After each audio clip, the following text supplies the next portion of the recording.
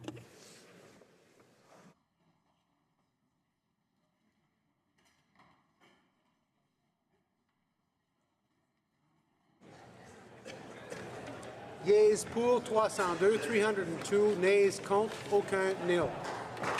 Declare the motion carried.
Orders of the day. Government orders, government business. Motion number 10, fall economic statement. I would like to inform the House that due to the deferred recorded division, government orders will be extended by 9 minutes. Mr. Morneau, seconded by Mr. Sohi, moves that the House take note of the fall economic statement. Debate. The Honourable Minister of Finance.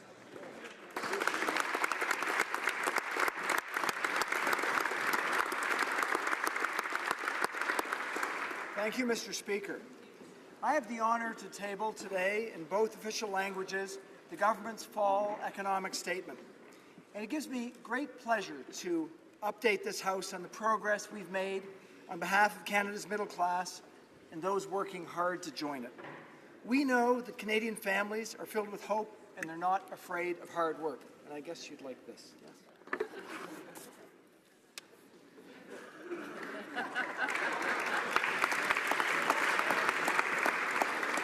Including, I might add, our pages. But for decades now, the middle class has been struggling just to stay afloat. Childcare, tuition, the rising cost of living, long commutes, mounting debt, they all add up. In the midst of this, the world is changing rapidly. Trade is shifting to Asia and other developing regions. The internet is transforming how we communicate, live, and work. Economies are facing the challenge of becoming cleaner and more sustainable. So a year ago, Canadians asked for our help. They wanted a government that would work with them to secure a brighter future for their kids and for their grandkids. We took a big first step by cutting taxes for middle-class Canadians and raising them on the wealthiest 1%. Thanks to our Canada Child Benefit, 9 out of 10 families with children get even more help every month. On average, they get $2,300 more per year. It's helping, Mr. Speaker. For hundreds of thousands of children, it means being lifted out of poverty. For some families, it means more money to spend on skates this winter. For others, it means paying down debt or saving a little more. And that's progress. We also improved retirement security for workers today and for future generations including signing an historic agreement with the provinces to strengthen the Canada Pension Plan.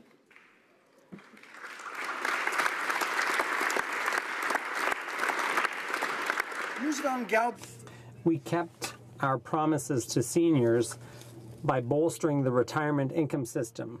We restored the eligibility age for old age security benefits and for the guaranteed income supplement. We brought it back to 65 years. We also increased the GIS with the top-up for seniors who live alone.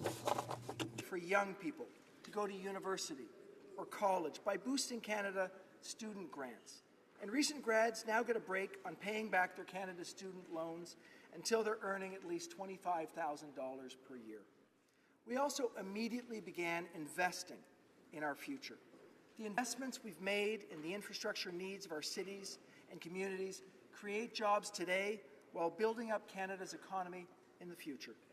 I want to thank my colleague, the Minister of Infrastructure, for his ongoing leadership in working with provinces and municipalities towards the transformative challenges ahead. He brings a deep understanding of the challenges facing all levels of government in infrastructure development.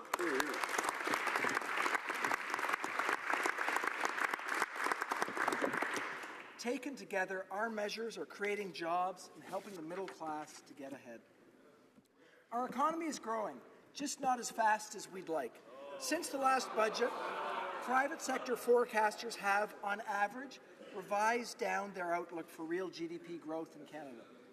This is set against a backdrop of slow growth around the world due to factors such as disappointing growth in the United States and the uncertainty surrounding the UK's Brexit vote.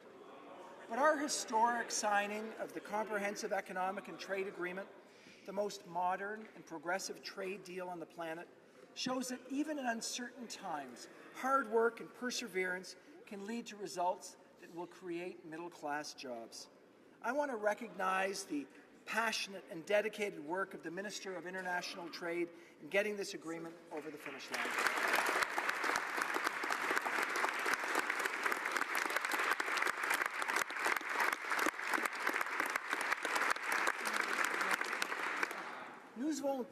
We have every reason to look toward the future with optimism. The world is now turning to Canada as an example to be followed, thanks to our investments and our inclusive agenda, which aims to help the middle class. We have the most enviable position in the G7 when it comes to our debt to GDP ratio. We will maintain that advantage and maintain our budget target, which we committed to in the last budget, while advancing our plan responsibly. Both here at home and around the world means our plan is more important than ever.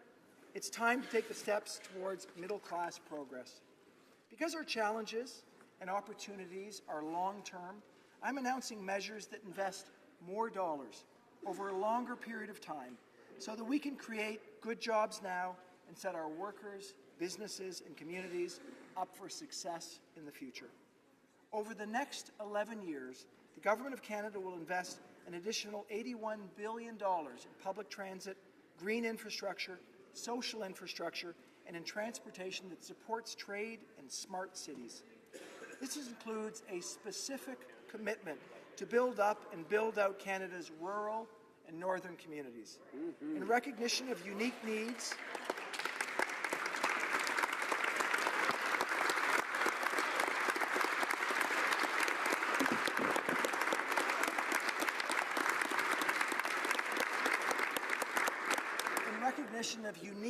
that require a more targeted approach, we're investing an additional $2 billion in our rural communities to ensure they can succeed and to share in Canada's overall success.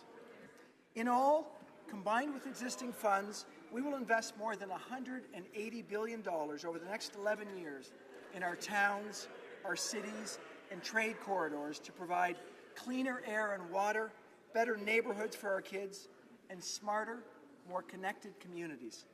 This is unprecedented in Canada's history, and it comes at a time when the need is great. Our communities need to keep people and goods moving. Our most vulnerable citizens need housing. Our kids need and deserve clean air and clean water. Our country needs long-term economic growth. To solve these challenges, we need to think even bigger. We need reliable partners, and Canada's pension funds and institutional investors around the world have world-leading expertise, and they're eager to make big, long-term investments in Canada. I'm happy to announce that the Government of Canada is establishing a new Canada Investment Bank, infrastructure bank rather, through which at least $35 billion will flow to help us undertake transformative projects that might not otherwise get built.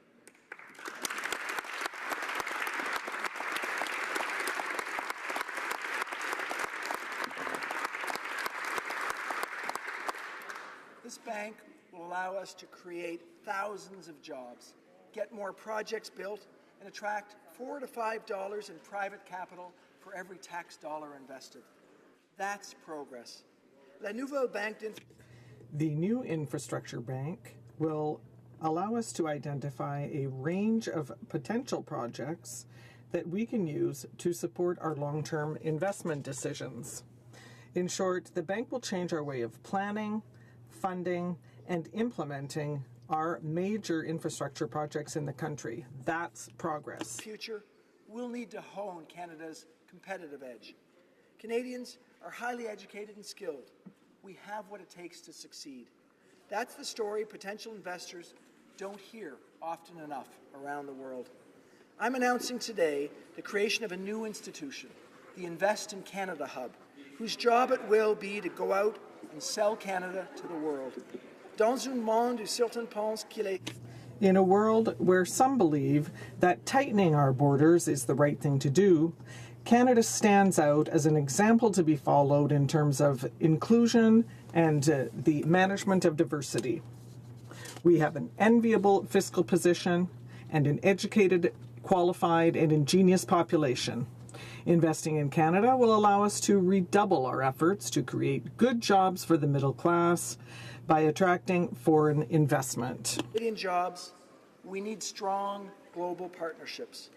Our global skills strategy will further support Canadian companies by making sure that they can attract top talent and can have timely access to the specific skills and international expertise that will allow them to scale up, create good Canadian jobs, and thrive right here at home.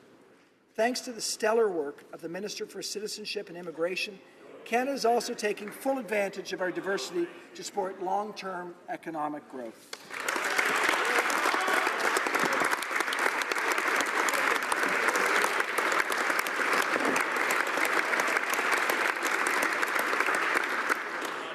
Just last week, The Economist magazine remarked about Canada, "The warmth of the welcome is as striking as the scale of the intake."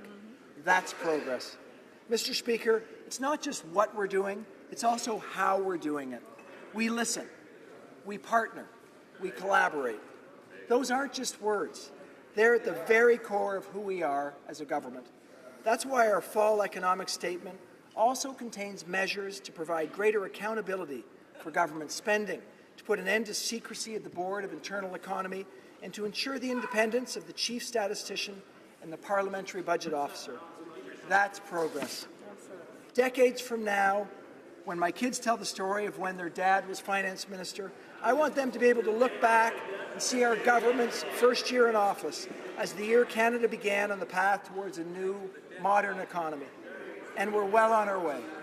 Compared to 1 year ago, 9 million middle-class Canadians pay lower taxes today. About 3.2 million families receive the Canada Child Benefit, which by 2017 will have helped reduce child poverty by about 40%.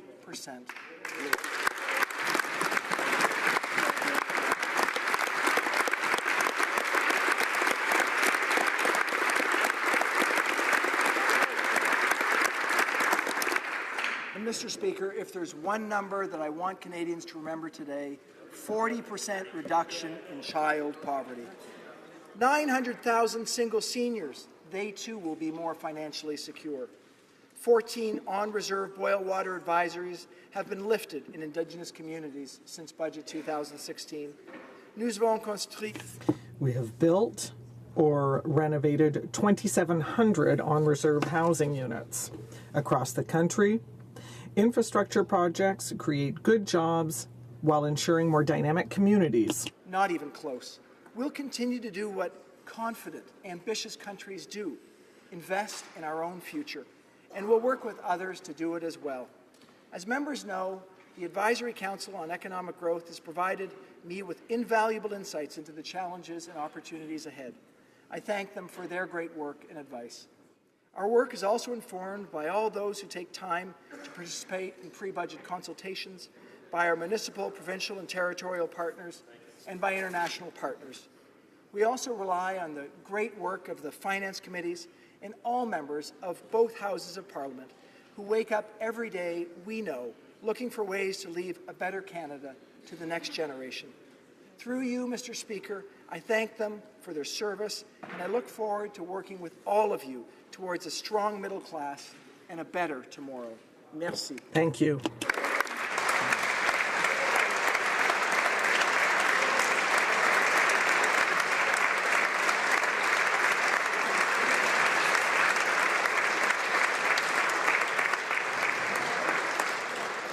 Questions and comments. The Honourable Member for Louis Saint Laurent. Thank you very much, Mr. Speaker. We'll have an opportunity later to explore in depth the proposal made by the government and show how this government is going to continue to do the wrong thing, which it has done for a long time by hurting the Canadian economy. He talked about one figure that he wanted us to remember, which is the Canada Child Benefit. He might have reminded us that he forgot to index it when he presented it and that he got it wrong by $3.4 million. But the figure that I would like the minister to comment on is the figure of the spending to come, which he did not plan. That is close to an additional $32 billion that will be spent over the next 5 years. 6 months ago, he didn't think about it, and all of a sudden he's thinking about it now. How can we trust him, the Honourable Finance Minister? We are very pleased to present this economic statement to this House. Nous sommes très fiers pour... We are very pleased to present our economic statement in this House. It is truly an opportunity for us to explain to Canadians how we can grow our economy in the future for the middle class and for people who want to join it. Really, these investments are going to help our economy in the future. The investments in infrastructure, for example. We have added 2 years of investment, and that way we can better plan our infrastructure investments.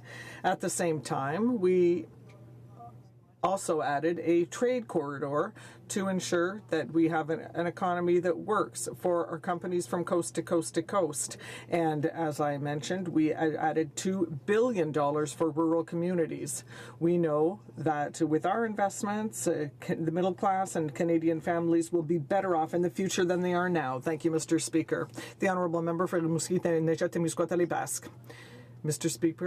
Speaker, the Liberals said that they would have a more open and transparent accountability, but we can see that they're still using accounting tricks in order to hide the situation. Remember, last year, they said that they needed a $6 billion contingency fund, and it is now to try to hide the fact that the government will not achieve the goals that it set in terms of public accounts. But another more important question that I have is about infrastructure. The government is boasting about creating this Canadian Infrastructure Bank, but what it is not saying is that it's privatizing current infrastructure assets, but it's going to call on the provinces and municipalities to do so, which means that there will be tolls and user fees. So what I want to know from the minister is, where is the Liberals' promise from the campaign to privatize our public infrastructure? Honourable Minister of Finance. Mr. Speaker, we are extremely proud of announcing our Canadian Infrastructure Bank. It is something that will be good for our country. In this way, we'll have $35 billion to make investments with our partners. The pension funds who want infrastructure. This way we will be able to amplify our investments, to have a greater impact on our economy for Canadians in the future. We have enough capital to have the possibility of doing these things. We need to start with the money we have in the bank and the assets now. We are doing a preliminary analysis to determine the situation. Nicola. Thank you, Mr. Speaker. Appreciate the Finance Minister for his speech. You know, Einstein said the definition of insanity is doing the same thing over and over and expecting a different result. This Finance Minister 6 months ago put forward a budget, and in that obviously exceeded their promise, broke their promise of $10 billion a year deficits. Now we see that they've added an extra $31.8 billion over the next 5 years without any credible indication of returning to balance. We heard during our pre-budget consultations across the country, the Chamber of Commerce for Montreal, Metropolitan Montreal, said this was a credibility test for this minister. What does this minister have to say to those Canadians out there that are looking for confidence when he can show no confidence in his own ability to close that gap? Minister of Finance. Speaker, I want to say that Canadians proved something in the last election. They proved that they do not meet the definition that member spoke about. They chose correctly to make investments in their future. As a confident country, we made a decision to invest in the future. We had a period of low growth. Canadians said it's time to make investments in the future. That is exactly what we're doing, Mr. Speaker. We started with a very important first step, making life better for middle-class Canadians, improving the situation for Canadian families through the Canada Child Benefit, through tax reductions. We are now moving forward with a long-term plan that will improve our rate of growth over the long term, because that, Mr. Speaker, is what we know we need to create the good jobs that Canadians need to be successful in the future. We're moving forward with confidence because we're confident in our country and we're confident in Canadians' choice. The Honourable Member for Pierre-Boucher, Les Patriotes Verchères. Mr. Speaker, in his economic update, the minister, or rather the government, announced $81 billion of new investment, and over 90% of which was old money that was already there, and therefore we're not going to see the new money for 5 or 10 years. That is, once this government might be re-elected. So my question for the Minister of Finance is that what we were calling for was an increase in health transfers for patients who are eating powdered potatoes in the hospital. So they need money now, not in 5 or 10 years. So why did he not increase the health transfers? The Honourable Minister of Finance. Mr. Speaker, we know that it is very important to have an economy that works. It is important for middle-class families. It is important across the country. And what we are doing today is clearly explaining to Canadians what the situation is and what we are going to do to improve our level of growth in future. In this way, we can do things that are required for Canadians across the country. We are doing things that will improve their lot in many areas, and we must start with an economy that works to have the ability to do things for Canadians. Thank you.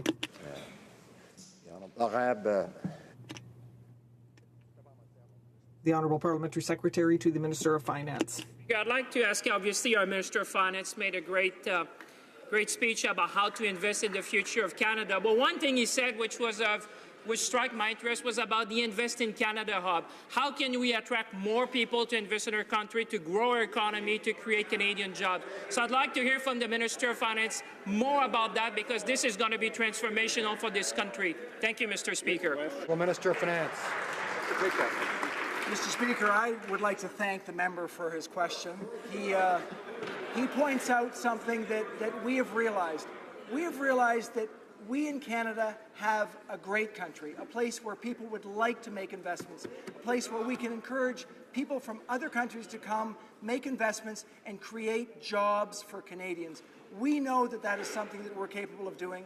Our Prime Minister has led the way this year in many, many activities that have brought investors to this country. We know that we can continue to do better by doing it systematically. Our Invest in Canada Hub will do exactly that. We will work together with the people who are currently on these efforts to do better, to ensure that people around the world can see the potential from investing in our country and helping our people to have great jobs.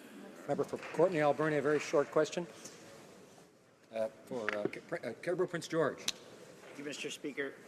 Well, Canadians were tuning in to see this economic update. We've got record numbers of job losses right across Canada, record number of job losses in the oil and gas sector. We do not have a signed softwood lumber agreement. We've got more uncertainty in the forestry industry, and I think what Canadians wanted to know today from this government, what they were doing to get Canadians back to work today. They don't need more EI assistance. They don't need more platitudes and what have you, and promises for 11 years down the way. They need jobs today. So, Mr. Speaker, through you to the Honourable Minister, what is he doing to get people back to work today in small communities? That's a very short answer. Mr. Speaker, I would say that Canadians do appreciate the significant investments we've made in employment insurance that have helped them in challenging times. I would say the Canadians, if you look at the transparency of this economic statement, you will see where we spent money this year. You will see that Canadians, people in Fort McMurray, have had money that we've moved because they've been dealing with very challenging times. I think they want that. And I can tell you, Mr. Speaker, that the tax breaks we've given Canadians, the Canada Child Benefit, these are the sort of things that are helping Canadians be successful today while we make investments for tomorrow to create the jobs that we need. Resuming debate, the Honourable Member for Louis Saint Laurent. Thank you, Mr. Speaker. All party was elected under this platform. Small deficit, des petits déficits modestes de... Small, modest deficits of $10 billion for the first year. And what did they do? Exactly the reverse of that. Monsieur le Président, depuis... Mr. Speaker, for the last year, the Canadian economy has been doing poorly. It's going down. No permanent job has been created here in Canada since this government came to power. And now the Prime Minister is abandoning his responsibilities when he should be here to be responding to Canadians' needs and to respond to the fact that Canadians need a strong economy.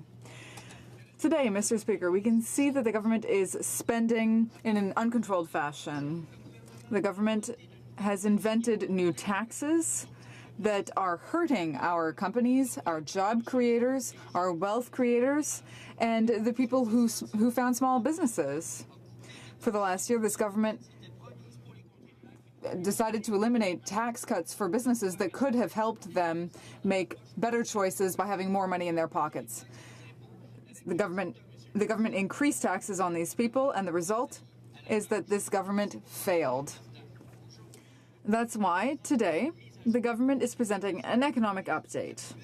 An economic update that would have been a golden opportunity to fix things.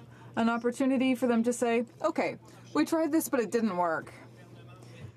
But now the government is doing the exact opposite. Speaker, you know, when you make an update, it's quite normal to see the Minister of Finance doing an update 6 months, 8 months after the budget, to be sure to steer the economy on the good track and in a good sense.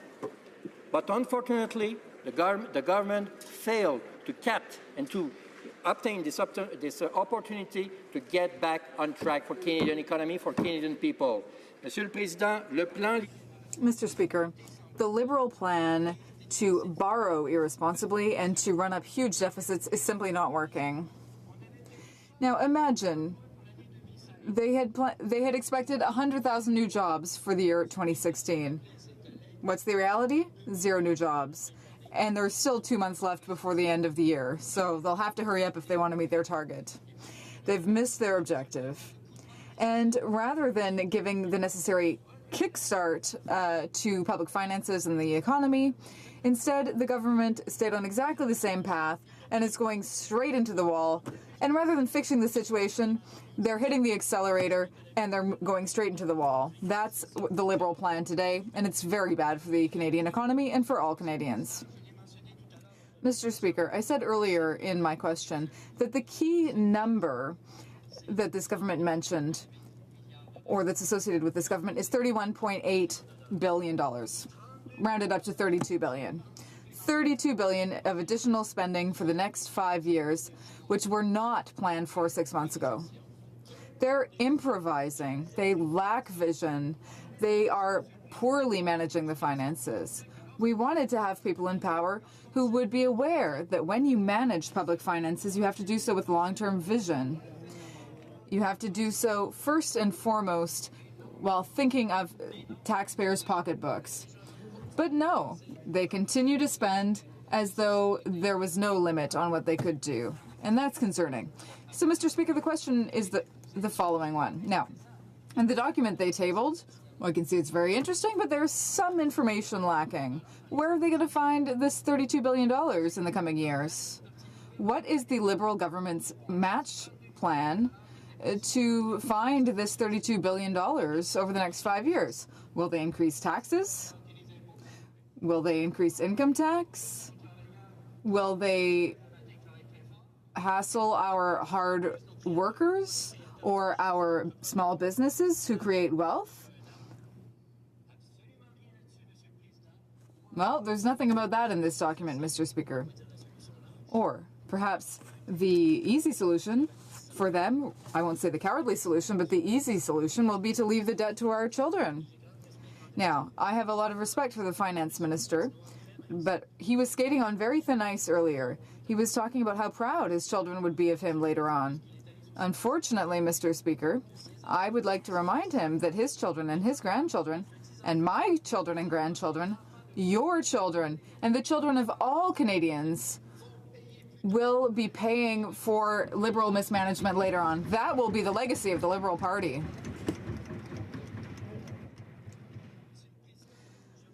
Mr. Speaker, I would remind everyone that this government was elected on the promise of a small deficit of $10 billion, but they've actually signed up for a deficit of over $30 billion.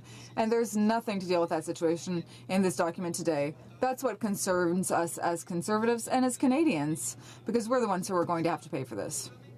Mr. Speaker, there are some new aspects in this economic update that I think should be discussed, so that we can see where we're going with this. First of all, they're going to create an infrastructure bank. This new structure, Mr. Speaker, is why.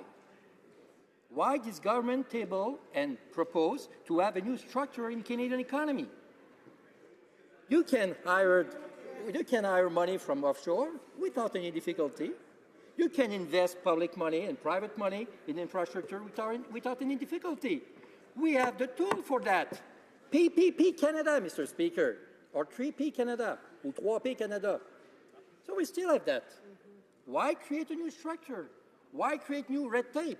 Why create new thing that you can bring in the administration council or thing like that? Friends of the Liberal Party or what? Is that the case? Why create this new infrastructure? We have all the tools here to attract new money from offshore. Now they're talking about Canadian hub. Well, not bad. But we still have all the tools for that. Is it true? Does the government just want to discover that, yes, there can be some money offshore that can bring in Canada? I have some news for them. It's not new. You are not creating that, guys. Yeah, they have seen some offshore money coming here. Maybe it's a big surprise for you, but I can tell you that in the last 150 years, this country is so strong because, yes, we are open market. And this is why we welcome, Mr. Speaker. We welcome, Mr. Speaker. Sorry for that. We welcome, Mr. Speaker, foreign money because this country needs an open arms like that to welcome foreign money, to create wealth and to create jobs here in Canada. We don't need another Liberal structure to do that. We still have that. Also, Mr. Speaker, there is one thing that is funny. There is one thing that is funny because I had the privilege I've read the book or the update of the minister, but maybe I was not aware for well. But he didn't talk about the parliamentary director of budget during his speech. But this is quite interesting, Mr. Speaker, because talk about that in the update. Alors, Monsieur le Président, il veut donner. So, Mr. Speaker, the minister wants to give even more power to the parliamentary budget officer. And there's a sentence I found quite outlandish in this document on page 38 of the French version. It says the parliamentary budget officer is accountable to Parliament and parliamentarians and presents research and analysis to them. Wow, big deal. So he's just reminding everyone that the PBO issues reports. But what they're not saying is that they're refusing to accept those reports. Earlier this week, a member attempted to table 2 reports from the PBO, which would give accurate information to Canadians about the management of public finances. And those guys refused to have the document tabled. I'm not saying they agreed or disagreed, but they wouldn't even let the document be tabled. You know, and they always talk about their grand principles. Oh, they want to give more power to the parliamentary budget officer. Well, if you want to respect him, maybe you should start by accepting the tabling of his documents. Now, I can't understand why they might be a little bit embarrassed talking about the PBO, because he is someone. He's a man, but I'll call him a person. I won't use the word man. There's no reason to gender that. About the person. So the parliamentary budget director talked about so many things that this government failed to recognize. Just recognize. We're not talking about doing, just talking about recognize. This government, this party, the political party, failed to recognize the truth, the reality of the fact. Give me some example. Parlons tout d'abord, Monsieur le Président. Mr. Speaker, first of all, since the minister mentioned this in his speech, let's talk about the Canada Child Benefit. Well, it brings a tear to my eye every time I hear them talk about this. Oh, we're going to help the families. Oh, we're going to help the children. Let's look at the facts, Mr. Speaker. In their election platform, they said that this program, well, I know I'm not supposed to show this document, but I'm just going to hold it in my hands. They were going to say that this program was going to be cost neutral, but that's wrong, because in the Parliamentary Budget Officer's report, which the Liberals refused to see tabled, we learned that there was a deficit of $3.4 billion. Oops, they were just off by $3.4 billion. That's help for families. Well, what else, Mr. Speaker? Now, this is really spectacular. They forgot to index the program. They forgot that in 4 or 5 years, the cost of living might go up. Oh, they just forgot that. I spoke about this last Friday, but, honestly, it doesn't make any sense. Anyone who understands administration even a little bit, anyone who's ever worked in a business and forgot to factor in indexation would be fired immediately. In every business, when someone just forget the indexation and the inflation, this guy will be, get out of my job, don't want to see you. But the minister is still there, even if he forgot the inflation and he missed the target by $3.4 billion. Monsieur le Président, il parle également. Mr. Speaker, they always talk about changes to the tax system, which were supposed to be revenue neutral. About zero cost. We're talking about a deficit of $1.8 billion. Wow. This is totally unacceptable, because if they were elected under the oath of no deficit, they were elected on this case with no surplus, but they're talking about $1.8 billion. And so, Mr. Speaker, the same project, the same plan, doesn't touch directly 65% of the Canadians. Why? Parce que, Monsieur le Président. Because, Mr. Speaker, all Canadians earning $45,000 a year and less will not see any change in their taxes. 60% of Canadians will not be affected by these tax adjustment measures. And worse, who will mainly benefit from this Liberal approach? Those earning between $140,000 and more per year. Is that the middle class, $140,000 to $180,000 a year? I'm not sure. They're the ones who are mainly going to benefit. And we didn't just pull these figures out of thin air. It's the Parliamentary Budget Officer who gave us those figures. So what does all this mean, Mr. Speaker? What do all of these new supposedly job creation measures actually lead to? Zero. Zero new jobs were actually created under this new government. It's the parliamentary budget officer who said that. So sometimes I laugh when I hear these people say that they want to give more power to the parliamentary budget officer. Well, they should start by respecting him and accepting his neutral and objective information that he's provided. Mr. Speaker, there is nothing, absolutely nothing, for the hard worker entrepreneur of Canada. As far as we are concerned, Mr. Speaker, for this side of the House, the entrepreneur are the backbone of our economy. We pay a lot of respect to them, and the government shall respect them, because those people are those who create wealth. Those people are those who create jobs. This is not the government to create jobs. The government shall give the tools to the creator of wealth, to the entrepreneur, to create jobs. It's not the government who's doing that. This is the entrepreneur. And what can we find in this budget, or what can we find in this update today about small business? Absolutely nothing. Absolutely nothing for those who work so hard, who wake up every morning, who risk a lot when you create jobs, who risk a lot. There is nothing for them in this update.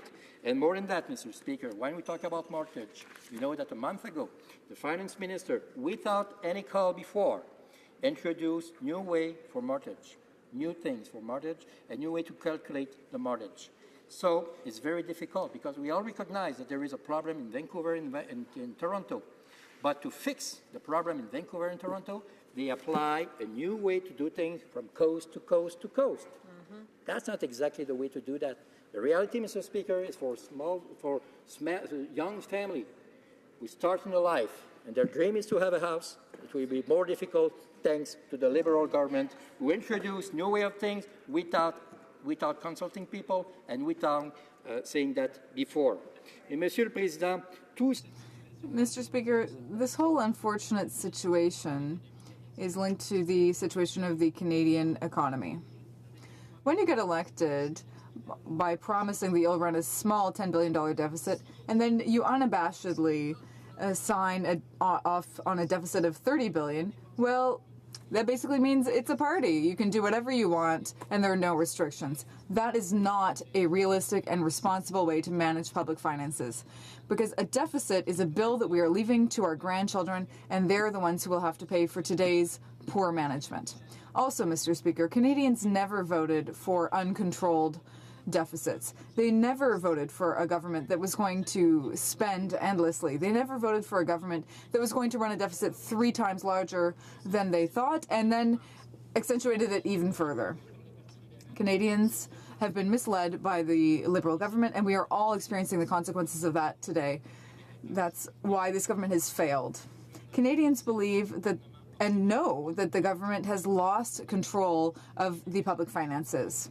Every day, Canadians see that this government is not keeping its promises and its commitments, that they're spending endlessly, and they're leading Canada into a budgetary impasse in the medium and long term. Now, the minister raised the issue of his children, and, well, his children and grandchildren are going to be paying for today's mistakes. It's very concerning. Mr. Speaker, I think that in the end, what we need to take away from this economic update is that the government is on the wrong path, that they're following the path that they laid down 8 months ago when they tabled their budget. They said that they would run a tiny little deficit, but today they've lost control of spending. Today, to get back on track, to be sure to pay respect to hardworking Canadians, because what we are talking today, Mr. Speaker, is a tax money. We're talking about the money of Canadians. We're talking about the money of entrepreneurs. We're talking about the money that they send to us. Every morning, Mr. Speaker, millions of Canadians wake up, go to work hard, and see half of their salary going in tax. At least what we can say is to pay respect to them and to respect what we have been elected for. This government has been elected for a small deficit. It's not the case. What they are doing is all wrong. And unfortunately, this is the cost that all of us here and all Canadians will have to pay. Et Monsieur le Président, terminant. And to conclude, Mr. Speaker, Albert Einstein said that the definition of insanity is always doing the same thing and expecting different results. Well, unfortunately, Mr. Speaker, this government is doing the same thing, and we're heading into the wall because of them. Thank you, Mr. Speaker.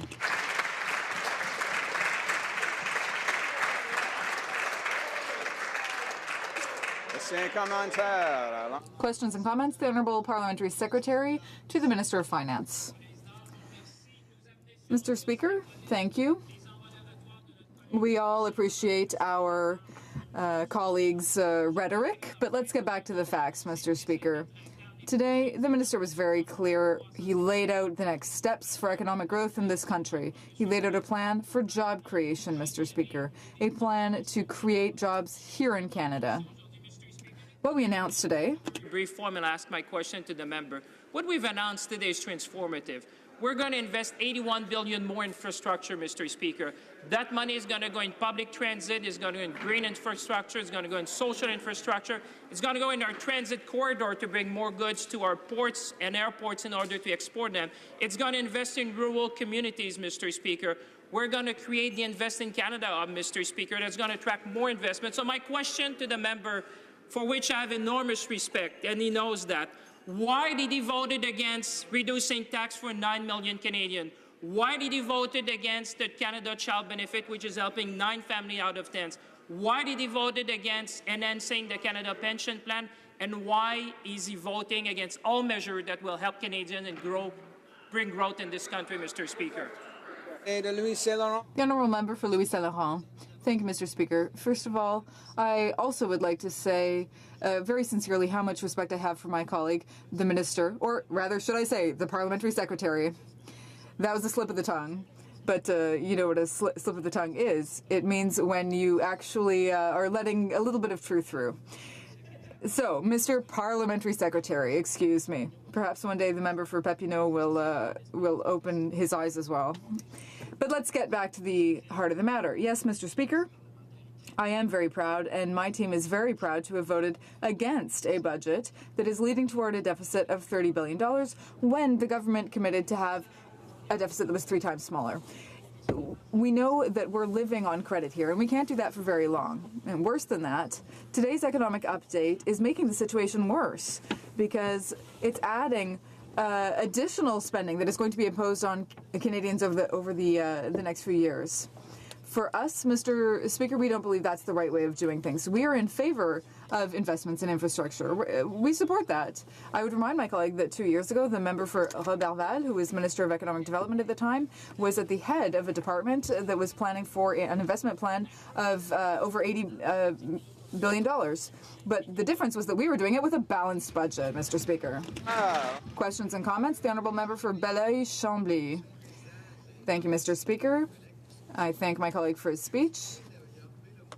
He used the word misled, and that's the least that we can say when it comes to the infrastructure file. They said that they were going to have a great progressive plan to invest in infrastructure, to improve infrastructure, and to give municipalities and provinces the sources of income that they need. But today, it looks like we're heading toward the privatization of public infrastructure, and they're going to endanger taxpayers for the benefit of private enterprises. So they're running deficits for the good of private companies, and taxpayers are going to have to foot the bill. I'd like to know what my colleague thinks of this broken promise and the fact that the government is not able to give us more details today about this famous infrastructure bank and the privatization of infrastructure. Merci, Monsieur. Honourable Member, I'd like to thank my colleague, for whom I have a great deal of respect.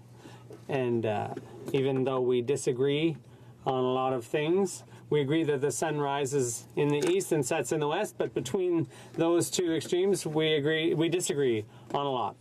With respect to the infrastructure bank, what's surprising about the Liberal approach is that we really already had that. Our government created the public-private partnerships, or the triple Ps, to invest in infrastructure. We have no problem with investing in infrastructure. Now, the NDP, with their socialist leanings, might not take a fond view of private investment in infrastructure, but we have no problem with that. But so we're wondering what was the need for this infrastructure bank? Questions and comments. The Honourable Member for Lévesque. Thank you very much, Mr. Speaker. In my last question that I asked my colleague from Louis Saint Laurent a little while back, he was bold enough to recognize the economic expertise of Quebec independentists or sovereignists. So when we talk about Quebec finances, in this latest update, we see that in creating the infrastructure bank, at page 33 of the document, they say what that would be used for. They say it would be used for interprovincial networks, for clean energy, and this would help reduce costs for promoters. So this raises the question of Muskrat Falls. My question for my colleague is, isn't he concerned that the government's going to just barge ahead with this Muskrat Falls financing? Now, a member for Louis Saint Laurent. Thank you, Mr. Speaker. Well, our visions differ, but the first thing that came to my mind was the Energy East project, because they're talking about moving energy from one province to the next. That's what Energy East is all about. But the idea is that these things shouldn't be done blindly. They have to be done carefully and thoughtfully. And when I saluted the role of Quebec sovereignists and economic experts, it was specifically with respect to free trade. My comment was limited to that. But we have no problem with this type of investment where the risks are shared. We don't want the taxpayer to take all the risk and the private promoter to reap all the benefits. The costs and the benefits should be shared by all. Questions and comments? I'd ask my colleague a couple questions. You know, they talk about attracting this foreign investment. They're going to attract all this money into Canada. Yet you look at their actions, you look at them increasing taxes, higher deficits, more regulatory burden. Can you maybe school them on what really needs to happen in order to get foreign investment to come here to Canada? The honourable member for Louis Saint Laurent. Question of my colleague, and it may remind me that I forgot one paragraph in my speech. The point is, and it's true, the point is, Mr. Speaker, is that we live in a world. We live in a wide world. And by the way, we live in North America. And you know inside of us what we have? United States of America. Do they have carbon tax? No. But we will have to. So this is why, Mr. Speaker, this is not a good thing to attract foreign money when every business will be punished with the liberal carbon tax. This is not good for economy. This is not good for entrepreneurs. This is not good for the wealth and the creation of jobs. So, Mr. Speaker, I hope this government will get back on track and be sure that we will not impose too much taxes to our creator of wealth and creator of jobs, the entrepreneur. Questions and comments? The honourable member for Gatineau. Mr. Speaker, I appreciated my colleague's speech, my colleague from the Finance Committee, and he tried to sell us what he was unable to sell in the National Assembly of Quebec despite all his years there. He did knew better today, but he did run on a platform after a really lackluster legacy and a huge deficit that he left Quebec after promising a zero deficit. So given those circumstances, given very weak growth and the drop in the price of oil and natural gas, what choices would the member make today? Would he cut services to Canadians and families? Would he raise taxes? How would he achieve balanced books when he wasn't able to convince Canadians of that during the last election campaign? The honourable member. Mr. Speaker, I can tell you, first of all, that I'm very proud of my 7 years in the National Assembly as a member of the National Assembly. Mr. Speaker, I'd like to remind the member that before his career here in the House of Commons, it's not because we're not in office that we're not proud to represent our constituents. I'm very proud to represent my constituents. There's a reason why I was elected 3 times. By the way, Mr. Speaker, I always got 52 to 53% of the popular vote, an absolute majority, same as when I was elected here. So if he really wants to take that tack, good luck. I don't think anyone's going to be fooled. Now, the member talks about our budget. I'd like to remind him that when we were in office, we faced the worst economic crisis since the big crash back in the 20s. We were the first country to get out of recession in the G7. We compare favorably to the best because we were the best, Mr. Speaker. Resuming debate, the honourable member for Rimouski-Neigette-Témiscouata-Les-Basques. Mr. Speaker, let me read from the Liberals' electoral infrastructure announcement on August 27, 2015. A Liberal government will make the largest new infrastructure investment in Canadian history. Our plan will nearly double federal infrastructure investment to almost $125 billion from the current $65 billion over the next decade, reaching an additional $9.5 billion by year 10. The Liberal Party platform on the subject of infrastructure that can be found on page 15 said of the infrastructure bank that it would provide low-cost financing for new infrastructure projects and provide loan guarantees and small capital contributions to provinces and municipalities to ensure that projects are built. I understood, Mr. Speaker, from this that the Liberals committed to massive public investments to update our infrastructure, and they were to do this with their deficits.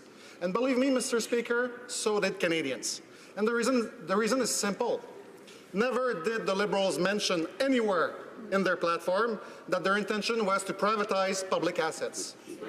Never did the Liberals mention anywhere in their platform that their intention was to privatize the revenue streams of assets. And never did the Liberals mention in their platform that their intention was to allow for tolls and user fees to become the rule for public assets. Yet, this is where we're at in this so-called economic and fiscal update. Mr. Speaker, I wonder what Liberals here in the House think about the direction their own party's taking, particularly those who consider themselves progressive, because the desire of the Liberals to privatize across the board has become clear since October 20th.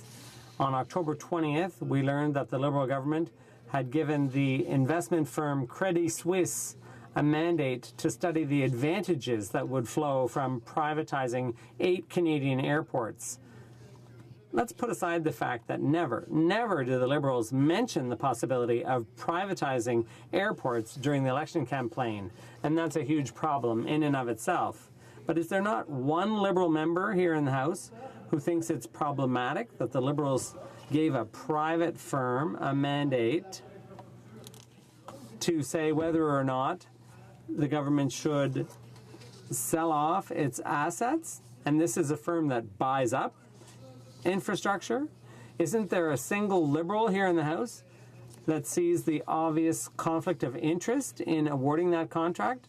Let me explain this clearly. Credit Suisse has a definite interest in seeing Canadian airports privatized because they themselves buy up airports. And the Liberals are asking them whether they should privatize Canadian airports. It's very worrisome because the Liberals have stacked the so-called Advisory Council on Economic Growth. Let's begin with Dominic Barton from McKinsey Consulting Group. He's the president of that group and has been for 5 years. He's been promoting the privatization of infrastructure. As recently as last June, he wrote, in connection with his research into whether or not the government should sell off its assets, he wrote an op-ed that was widely broadcast. He said that in some cases, funding could be found for infrastructure without raising taxes. Governments can, for example, generate income by imposing a user fee, by increasing its holdings or by selling off assets. Governments can encourage more investment from the private sector by creating a clear regulatory framework and by setting prices that lead to good yields with acceptable risks. More generally, they can take steps to create a market that better suits institutional investors by seeking out long-term stable returns on projects needing funding. There's also Michael Sabia from the Caisse de dépôt et de placement du Québec. He's also a member of the board of directors. He's a champion of privatizing Canadian infrastructure. And in his words, he says that this was a speech that he gave to the Toronto Chamber of Commerce. He says that for long-term investors, infrastructure offers something that's hard to find these days. Stable returns of 7 to 9% with very little risk of capital loss, precisely what we need to meet our clients' long-term needs. Those are the comments of Mr. Sabia.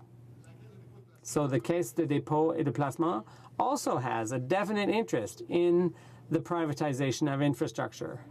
It's a great big pie they want a slice of. A third member of the board, Mark Wiseman, happens to be a senior director at BlackRock, which is a private equity firm with assets of some $4.7 trillion, $4.7 trillion, if you will. So that's $4,700 billion, or $4.7 trillion. BlackRock definitely has an interest in privatization of infrastructure. They want to scoop up those assets. And he's part of the advisory council advising the Prime Minister on economic growth. So once again, this is a conflict of interest that's not even hidden. How can people like Michael Sabia and Mark Wiseman be part of a group that's supposed to recommend to the government a course of action that they stand to benefit from? What's worse, on October 20th, they tabled a report with recommendations that, if followed, would bring in millions of dollars to their firm in yields and bonuses. The Minister thinks of all this. Well, he was quoted in the Globe and Mail on October 20th after the release of the Barton report, and he said, as we think about how best to amplify our impact on infrastructure investment in this country, we need to create ways for institutional investors to invest in our country. So we'll move forward in a way that will allow us to attract institutional money, and it's not conditional on any government activity around government assets. And let me translate this last bit because it's key. So we'll move forward in a way that will allow us to attract institutional money, and it's not conditional on any government activity around government assets.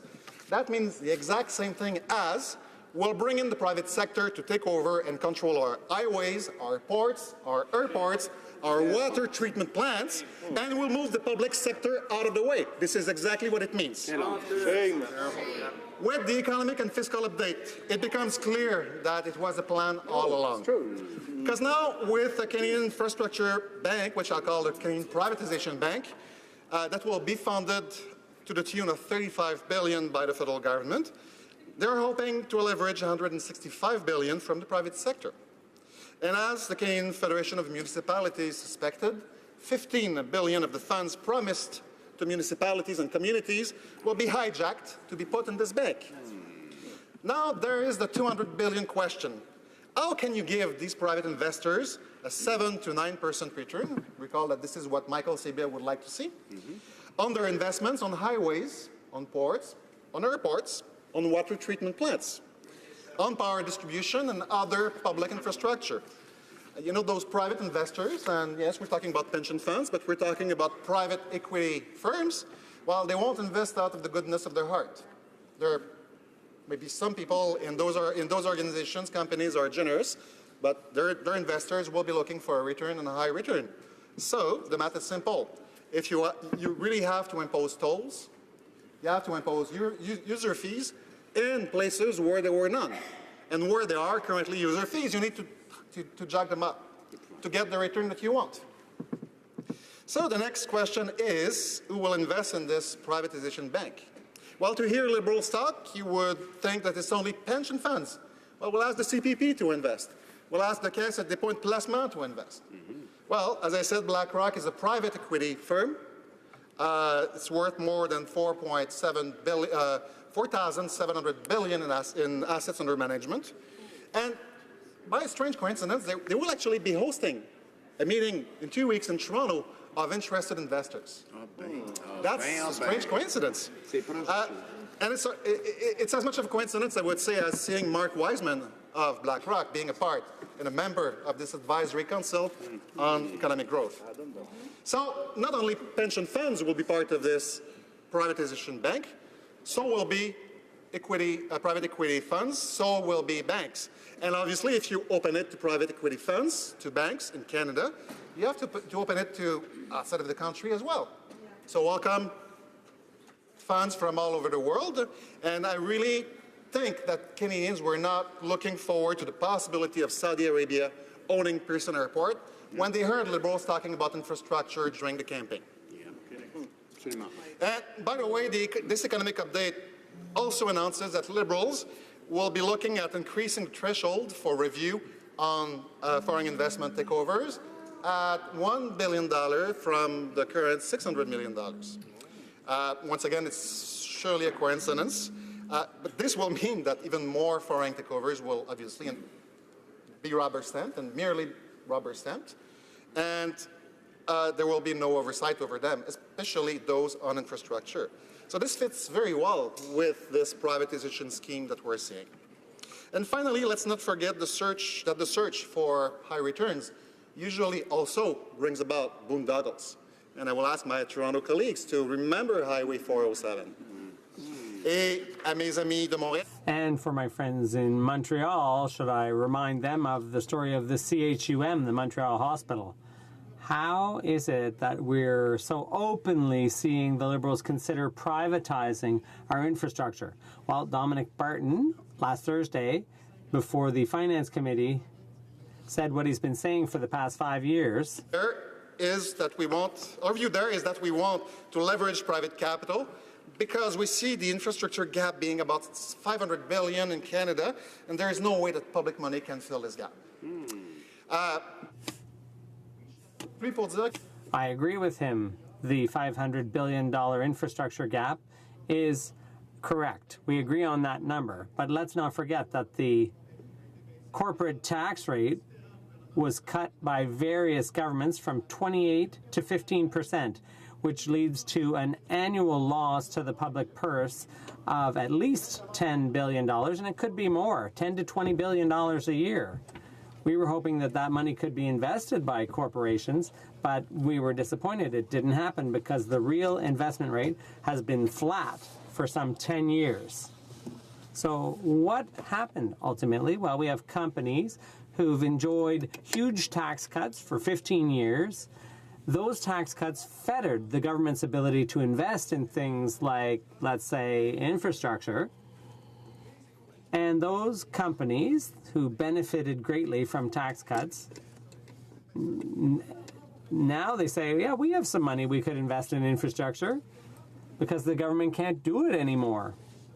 And my question, Mr. Speaker, is whoever said cynicism was a thing of the past? Promise of the Liberals of privatizing during the campaign. We never heard a word from the Liberals during the campaign. On the contrary, when we talked about tolls and Champlain Bridge, they said, there's no way that we will ever impose a toll on Champlain Bridge. And that might be true. But they will place a toll, and they will place a user fee on everything else. When did Liberals tell Canadians that they would actually, that instead of the public infrastructures they were promised and the public investments they were promised, they would actually pay user fees and tolls instead of seeing their taxes going where they should have gone? Never. And you know what? I can understand my conservative friends to be frustrated right now. And they have good reason to be, because what they are bringing forth is basically a conservative scheme. Let's not be blind about it.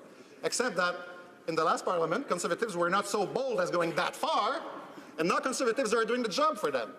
So I can understand why they would be frustrated, because that would fit perfectly in the conservative fiscal plan of years past. But now we have what supposedly is a progressive government.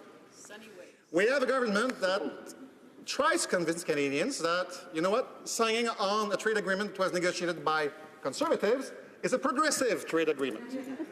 And now we have liberals who are trying to convince people that the carbon levels, the GHG emission levels that were set by conservatives are progressive targets.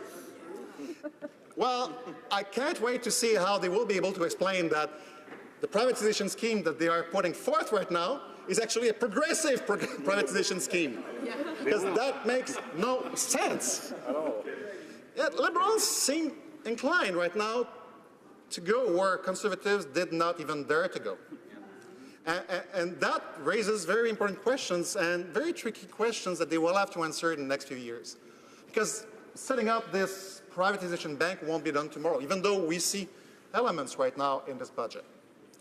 It won't be done even in the next few weeks or the next few months. It will take a while. And you can be sure that we'll be here watching what they're doing and denouncing what they're doing, because this is never what they intended to do during the campaign. Canadians deserve the truth. And if they were to have the truth from liberals during the campaign, they would have been told to expect that the only way, according to them, to invest in and fill that infrastructure gap is to privatize and to bring in the private sector to privatize the revenue stream and eventually to instill tolls and user fees. You can be sure that Canadians will have wondered, should I really vote for the Liberal Party? Of course not. So, je vais vous dire, Monsieur le Président, c'est... I'm going to say, Mr. Speaker, this is a betrayal. Canadians are right to feel betrayed, and they are right to feel that the Liberals did not tell them the truth. They are right to wonder whether they'll have to go across Highway 20 when they see that Pearson, the Pearson Airport's been sold. Did I really vote for that? Did I agree that the government should go in that direction when they see the government trying to force the governments who are stuck, financially speaking? The government will say, listen, we'll give you this much money out of this privatization bank, and you're going to privatize your electricity network, and that way you'll have money to invest elsewhere with the support of the private sector. That is exactly what is being proposed as in the form of this infrastructure bank. And at least I can give credit to the Minister of Finance for at least having told part of the truth when he said, and I'm going to repeat what he said because it's unbelievably eye-opening. I don't want to use unparliamentary language, but it certainly shows a lack of sincerity on the part of the Liberal government. What do the Liberals think? I'm going to say this in English. That will allow us to attract institutional money, which means pension funds, private equity, and so on. And it's not conditional on any other government activity around government assets. Comment c'est plus clair que ça? How can it be any clearer than that? The Minister of Finance wants to allow a massive penetration of the private sector into the Canadian economy and says that at the end of the day, the private sector will act and the government will get out of the way. That is called privatization. And the Liberals will have to answer that question repeatedly over the next days, the next weeks, the next months, and the next years. And believe me, Mr. Speaker, we will be in their way every time they try to privatize something.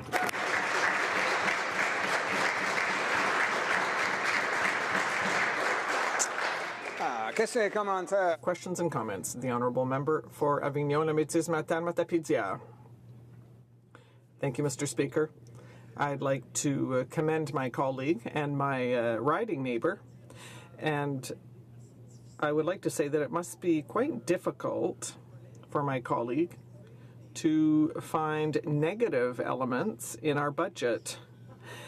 And I know that he is aware of the economic reality that our region, where he lives, like I do, he is aware of the economic difficulties that our families experience on a daily basis. Our government is very proud of the announcements that the Minister of Finance has made over the past month to help our families, the Canada Child Benefit, improvements to pension funds, reduction of taxes, improvements of loans and bursaries for students, and the abolition of the Conservatives' 2012 reform in terms of EI. So those are all good news. So I understand that his job is to criticize the government, but objectively speaking, can our colleague not recognize the work that has been done by our government in the space of 12 months to help families in our region who need help? The Honourable Member for Rimouski-Neigette-Témiscouata Basque. Thank you very much, Mr. Speaker, and I'd also like to commend my colleague and riding neighbour. Listen, sure, he's promoting his party. That's normal. And of his government, that's also normal. But what I would say is that when he talks about the EI reform, well, they went halfway. They didn't go all the way. They made changes that eliminate certain bad aspects that were brought forward in the 2012 reform. But to say that they eliminated the Conservatives' changes, that's not true, because I would ask him to speak to groups in the Lower St. Lawrence, groups of the unemployed, who will tell him that the government has gone partway, but not all the way. With regard to the other decisions made by the governments with regard to the regions, can I say two words to him? Diafiltered milk. There were protesters who have spoken out in his riding, who were promised that this file was going to be fixed soon, but the government has made many excuses not to act on this matter, and penalizing dairy producers by several $1,000s per year. Questions and comments. The Honourable Member for Louis Saint-Laurent. Thank you, Mr. Speaker. Mr. Speaker, we know that the NDP and the Conservatives are diametrically opposed on many aspects, but what I would like to respect is that those people brought forward an excellent actual election platform during the last campaign. And we know that, though, that the Liberals were elected with the promises of a small deficit, which is now out of control. Here's my question. Concerning this infrastructure bank, that's another promise that never was brought up during the election campaign, which is going to be decisive with regard to the future of Canada's economy. What are the members' fears with regard to the creation of this investment bank? The Honourable Member for Rimouski-Neigette-Témiscouata Basque. Thank you very much, Mr. Speaker. Well, in fact, they did promise an investment bank or an infrastructure bank in the Liberals' platform. And if you read their platform, and I took the key words on page 15, the infrastructure bank will allow for low-cost funding for new infrastructure projects, which will provide for loan guarantees and small capital contributions by provinces to ensure that these projects are built. Now, I say that, but now I see that the government wants to make an infrastructure bank to give priority to infrastructure projects across the country in order to decide to invest more, because that's what they promised. They promised $120 billion over 10 years. And now we've got a bit of investment, about $35 billion, $15 billion of which already existed, to attract about $365 billion in private capital, which will be controlled by private capital, and they will want a high return on investment. So I'm not against privatization, but if the Liberals had been honest, they would have explained this plan to Canadians from the outset, and that was not done. Questions and comments. The Honourable Member for Rosemont-Petrie. Thank you very much, Mr. Speaker. I would like to congratulate my colleague from Rimouski-Neigette-Témiscouata Basque for his excellent speech. I think that he clearly underlined the new perils that have just cropped up in terms of privatization of our infrastructure, but I would like him to tell us about what was absent from this economic update, especially in terms of Quebec. There are many more precarious jobs on the part of our young people. The Minister of Finance says we'll have to get used to that. Household debt is spiraling out of control. There is no compensation for our dairy producers. There's nothing for Bombardier, nothing for the forestry sector, which are key sectors for job creation in our regions of Quebec. I'd like to hear what he has to say on that. The Honourable Member for Rimouski-Neigette-Témiscouata-Béarn. And I would like to add that there's nothing for softwood lumber either, or diafiltered milk. There is a big zero for Quebec, and for many of the Liberals' promises and commitments, it's to push it further down the road. If we look at the funding of an infrastructure that Quebec could benefit from, 2/3 of the new funding amounts will be spent 2 elections from now, 8 years down the road. So, they're scattering a bit of money around. They want to boast about setting up this privatization bank. But when we talk about diafiltered milk, assistance for the industry, when we talk about aerospace or softwood lumber, where there are companies where producers need assistance, for example, loan guarantees from Ottawa, nothing, zero. And even more important is that the Minister of Finance barely a week ago tried to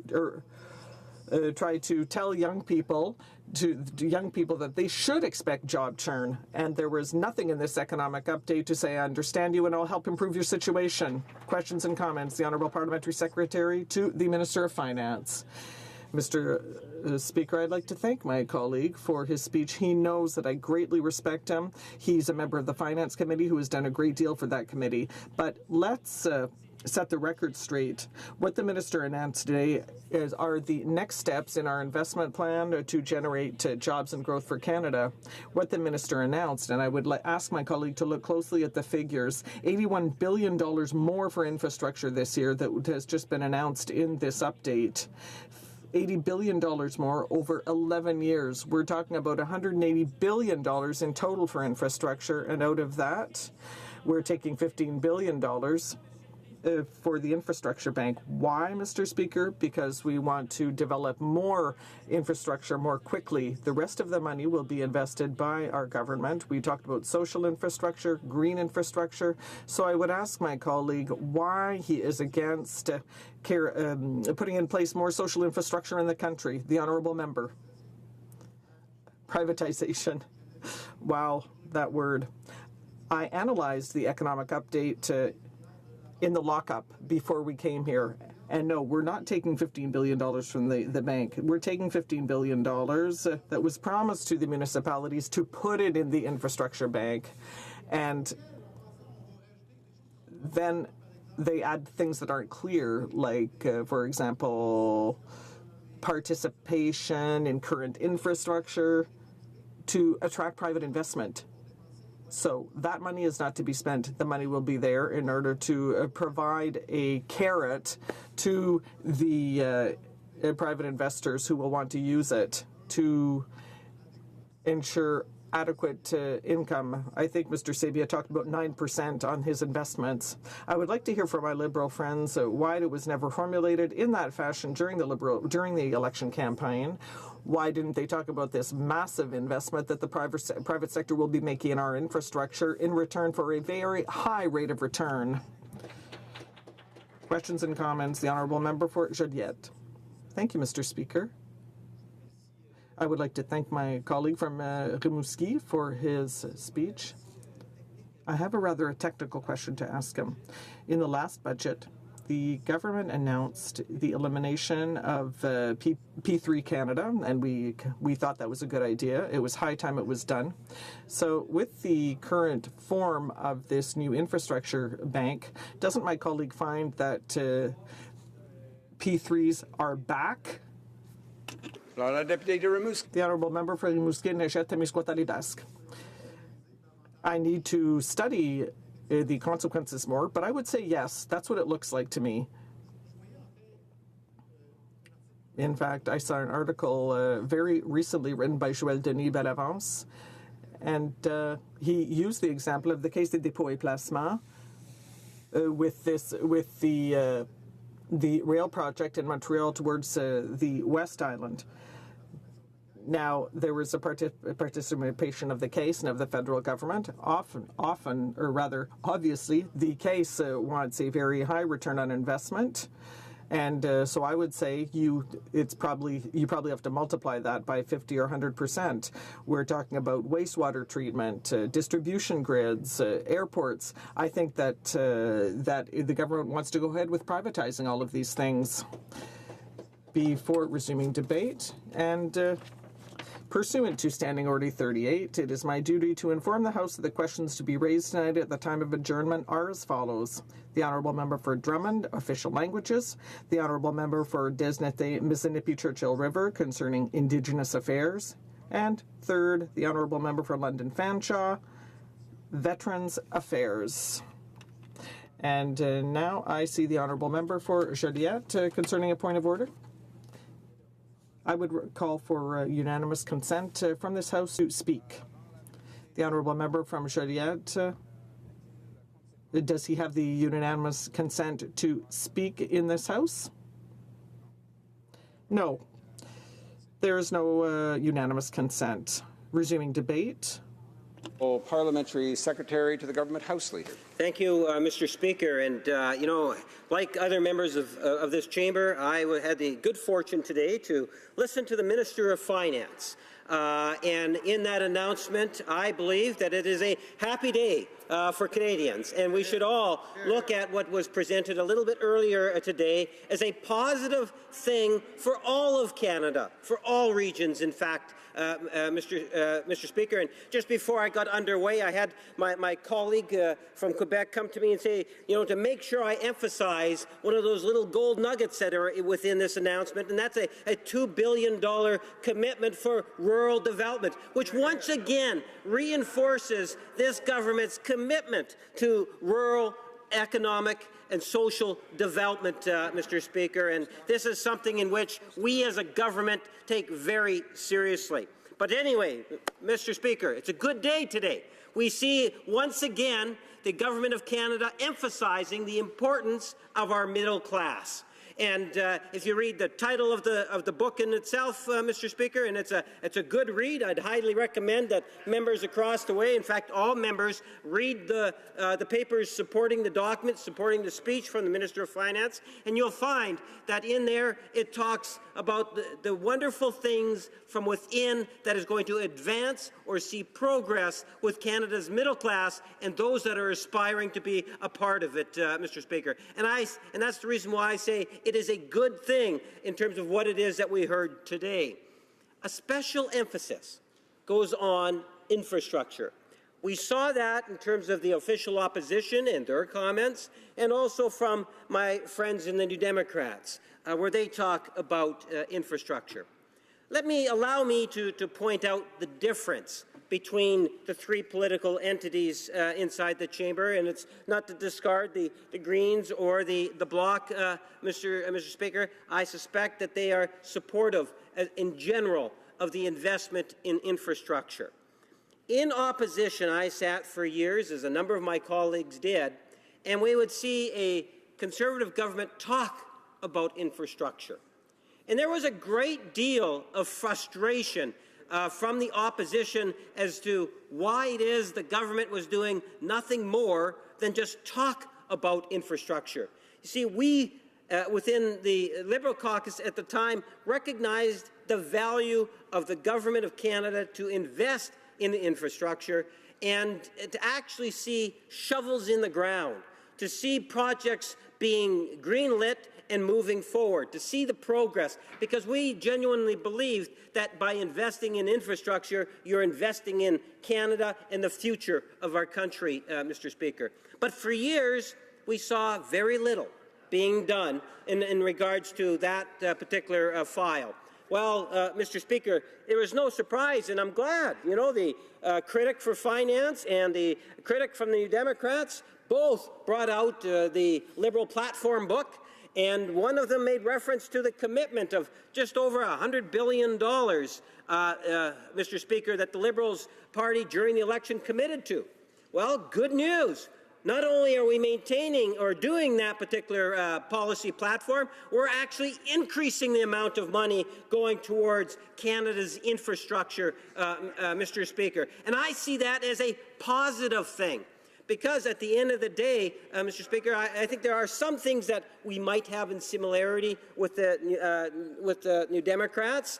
They tend to believe in the importance of infrastructure, even though contrary to some of the things that they might have said in the last campaign. But we have been consistent on it, Mr. Speaker.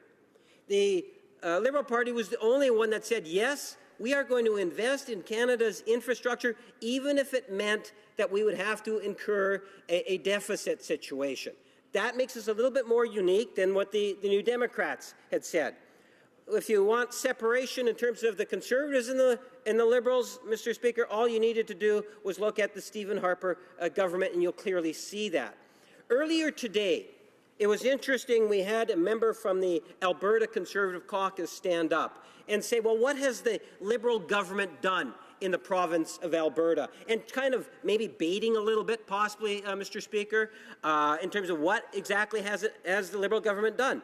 I had the good fortune to actually ask the member a question in regards to his speech. And in my response to the member, I had indicated, you know, the Minister of Infrastructure, who happens to be a member of Parliament from Alberta, works very closely with all members of the caucus, but in particular, we have a very loud and strong group of members of Parliament from Alberta, and I can tell you that there was actually 72, that's 72 projects that have already been approved. Now, we recognize the efforts of the many municipalities and the provincial government and the efforts that they also put into it, Mr. Speaker. But the Government of Canada has recognized how important the situation is in the province of Alberta. And we've demonstrated that caring attitude by the way in which we have reacted to the crisis. And all you need to do, Mr. Speaker, as a sample of that, is to take a look at the infrastructure.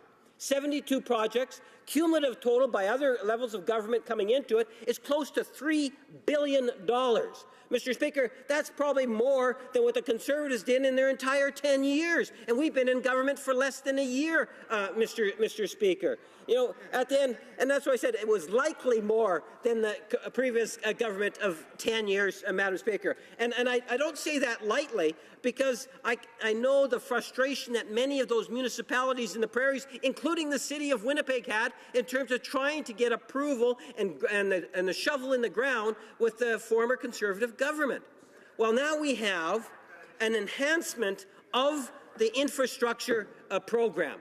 And you know, Mr. Speaker, I think that we need to really take a look at why it is that the Government of Canada has put so much emphasis on infrastructure. One can talk about, you know, the time to borrow and to invest in infrastructure is when the interest rates are low, and there's a valid argument to be made there. I personally love the argument in terms of the issue of employment. If you invest in infrastructure at this point in time, what you're doing is you're creating jobs. And jobs are so very important, and that's why I use the Alberta example, Mr. Speaker, on the infrastructure.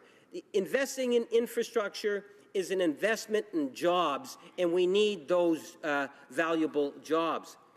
But I would also argue, equally important, Mr. Speaker, is by investing in infrastructure, we're investing in the long-term economic and social benefits for Canada as a whole. If we have the right infrastructure, we're better able to get our products to market, as an example. We have healthier communities, Mr. Speaker. We have a cleaner environment. And if you take a look at where it is the government has put its emphasis on infrastructure, I think there's a lot to be said in terms of not only are our priorities right, but they're reflective of what Canadians really and truly believe in and want to see the government move towards. And let me give you some specific examples of that, Mr. Speaker. We know that Canadians are concerned about public transit. They want to see a government that's prepared to invest in public transit. Mr. Speaker, I believe you will see within this commitment of infrastructure spending the single largest commitment to financing of the expansion of public transportation that we have ever seen in Canada's history. And we do that because we know not only is it what Canadians would like to see done as a whole, Mr. Speaker, but it's also better for our environment. And I've talked about the many benefits of the jobs, not to mention how it improves the overall performance of Canada's economy, to getting students to school that much quicker, to getting people to their jobs that much quicker, and to having that healthier environment. We can talk about the social benefits of the infrastructure spending. You know, there are many different needs, and they really vary in terms of the social infrastructure. We can talk about those community type of investments that will be for the betterment of our smaller communities, whether they're rural or urban, of an urban nature, or we can talk about domestic shelters that are out there, Mr. Speaker, where there's domestic abuse and there's a serious need for better shelters and places to go after shelters have been utilized, Mr. Speaker. It's a halfway system that we need to develop. There's a need for infrastructure dollars there. There is an amazing demand for infrastructure dollars.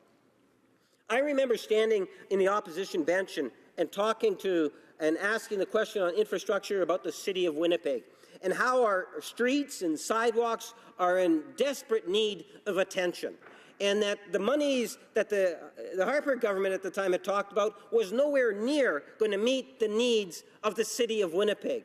I don't think that we really have that understanding in terms of just how deep the need is for infrastructure. Now, I would suggest to you that what we heard today from the Minister of Finance was a progressive step forward in regards to ways in which we can deal with infrastructure financing, Mr. Speaker. And we shouldn't fear what it is that the Minister of Finance has put on the table for us today, Mr. Speaker. And I know that the New Democrats, when they typically here in Ottawa, and it's virtually exclusive to Ottawa, are now going to try to use the mantle of privatization as a fear factor so that they come across as the only party that has concerns in regards to privatization, Mr. Speaker. And I would remind my New Democratic colleagues across the way that, you know, I was in the Manitoba legislature where there was a great deal of discussion about how it is that the private sector might actually be able to contribute to the development of infrastructure. In fact, the New Democratic government actually brought in legislation to ensure that there would be more transparency and accountability in regards to that, Mr. Speaker. So the point is, and the reason why I bring that up, is that this should not be a partisan issue in regards to how it is that we can ensure that as much as possible, those demands on the building of Canada's infrastructure need to be met. What we should be doing is we should be looking at ways in which we can best meet that demand. And I would suggest to you that one of the best ways we can do is not take the private sector out of the equation, Mr. Speaker. In fact, we would be doing a disservice. And if you were to check with municipalities, some municipalities where we have seen this, that there are examples of some success stories that are there, that are very real, that have actually saved taxpayers considerable amounts of money.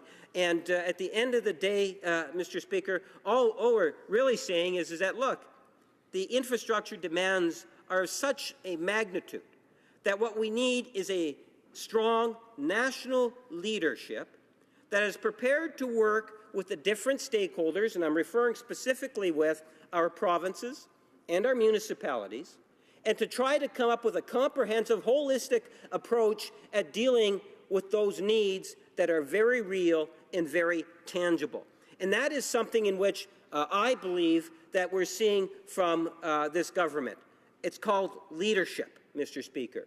And I appreciate the efforts of the Minister of Finance in the Cabinet and the efforts that they have put in to recognizing just how serious of an issue infrastructure really is.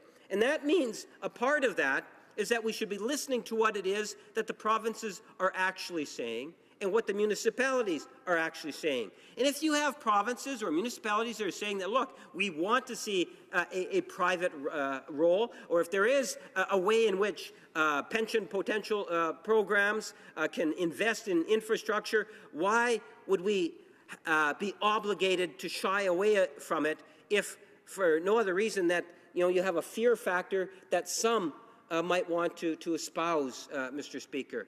And I think that would be a shame given just the demand on the infrastructure that is there. Suffice to say, I could speak at length in regards to the infrastructure, but there was another aspect to the update that was provided by the Minister earlier today. It was the Invest in Canada hub. This is something in which I believe is something that's long overdue here in Canada to attract foreign investment. Mr. Speaker, I think that what we have witnessed in the last year is a government that has been very, not only progressive, but aggressive in trying to bring investment to Canada, to ensure that those trading corridors are as open as possible by generating the jobs that Canada's middle class needs, wants, and we are prepared to deliver on as time continues, Mr. Speaker. So when we think of that foreign investment, here we have an agency of sorts that ultimately is going to be a focal point that is going to allow for, I believe, a better coordination, something long overdue, to ensure that we are maximizing the potential investment from around the world that would look at Canada as a favorable place to invest. I can tell you, Mr. Speaker, for many years, we, within the province of Manitoba, would look at different ways. For example, through the provincial nominee program, we had an investors component to it. I would suggest to you that there is likely a half dozen or so different agencies in the province of Manitoba, both nonprofit and for-profit, that are looking at ways in which they can draw in investments because they know something that we should be very, very proud of and be boasting from the top of this hill, and that is that Canada is a great place to live and it's a great place to invest.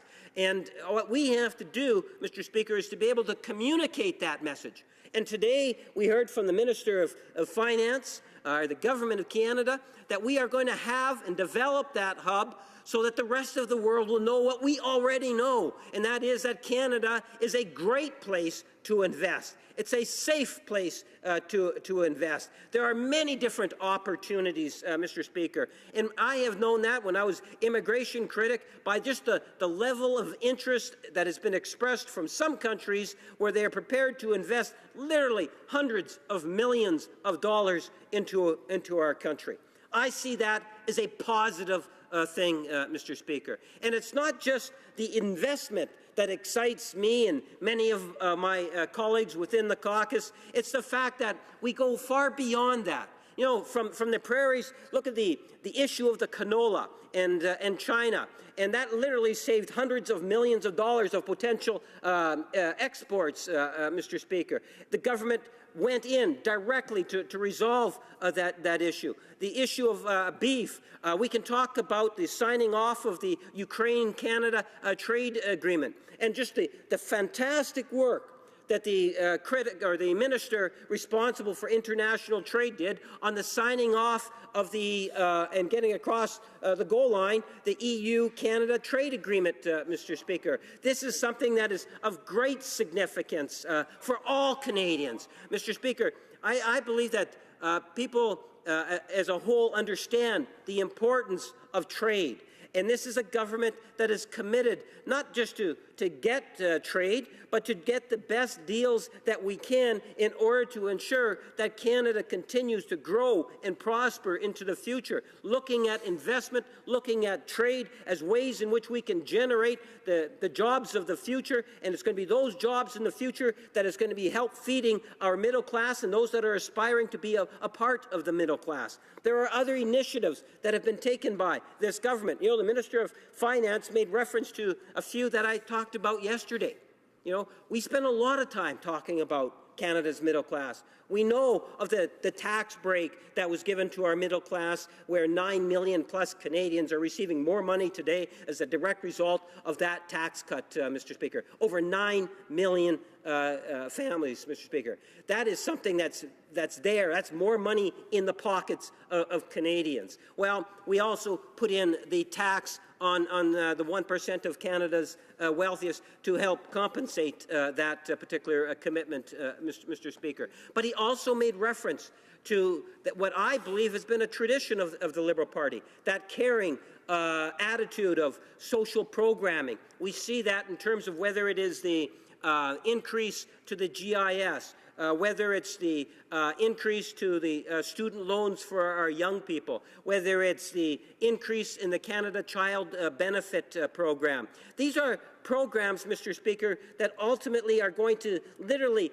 assist our young people. It's going to lift tens of thousands of both single seniors and our children out of poverty situations. This is something that I believe is now taking place today because we have a Minister of Finance, we have a government that understands the importance of advancing Canada's middle class and not forgetting about those that need that extra hand from government, and focusing special attention on issues such as infrastructure and investing in Canada. And that's why, Mr. Speaker, I'm suggesting to all members that they should be very supportive of the motion that's been moved and put forward by the Minister of Finance today. Thank you, Mr. Speaker. Questions and comments. The honourable member for Kitchener-Conestoga. Well, thank you, Mr. Speaker. And I just wanted to recap a few of the things that my colleague mentioned. He mentioned rural development, middle class, invested in the Canada Hub, and public transportation. And then he talked about attracting foreign investment. He said that Canada is a great place to invest. It's a safe place. I could not agree more, Mr. Speaker. But I'd like to ask my colleague then why his transport minister for 9 months has been sitting on a report, the Emerson report, which clearly recommended that we increase the foreign ownership levels for low-cost carriers to come into Canada to provide transportation to secondary airports. One of them being the Waterloo International Airport in my riding. Mr. Speaker, I wrote a letter in June. I've asked questions in the House as to why we're sitting on this report, not acting, allowing foreign investors to invest in Canada to provide better service for Canadians, to provide low-cost service for Canadians. And there's radio silence on this issue. Just, Mr. Speaker, my request is just get out of the way and allow these private industries to create the jobs that they want to create and provide better service in Canada. Parliamentary Secretary to the Government House Leader. Well, thank you, Mr. Speaker. And I think it's important that we recognize that the minister that the member is referring to is actually doing his job, and he's doing a fantastic job. At the end of the day, we have airports scattered in all the different regions, and there's all sorts of discussions that take place. The minister has a responsibility not just to listen to one individual member of Parliament, but to listen to the different municipalities, to get a better understanding of all the different aspects, and to listen to other stakeholders. It doesn't necessarily happen overnight, Mr. Speaker, and I would like to assure the member that for the first time in many, many years, we actually have not only a cabinet minister, but we have a government as a whole that understands that the best way to move forward is to actually make sure that you're doing your homework and getting the job done right. And a part of that means that you should be working with the different stakeholders before you make a decision that could ultimately, if we acted as quickly as the member might like us to work, could ultimately backfire. We want good, sound decisions to be made. Questions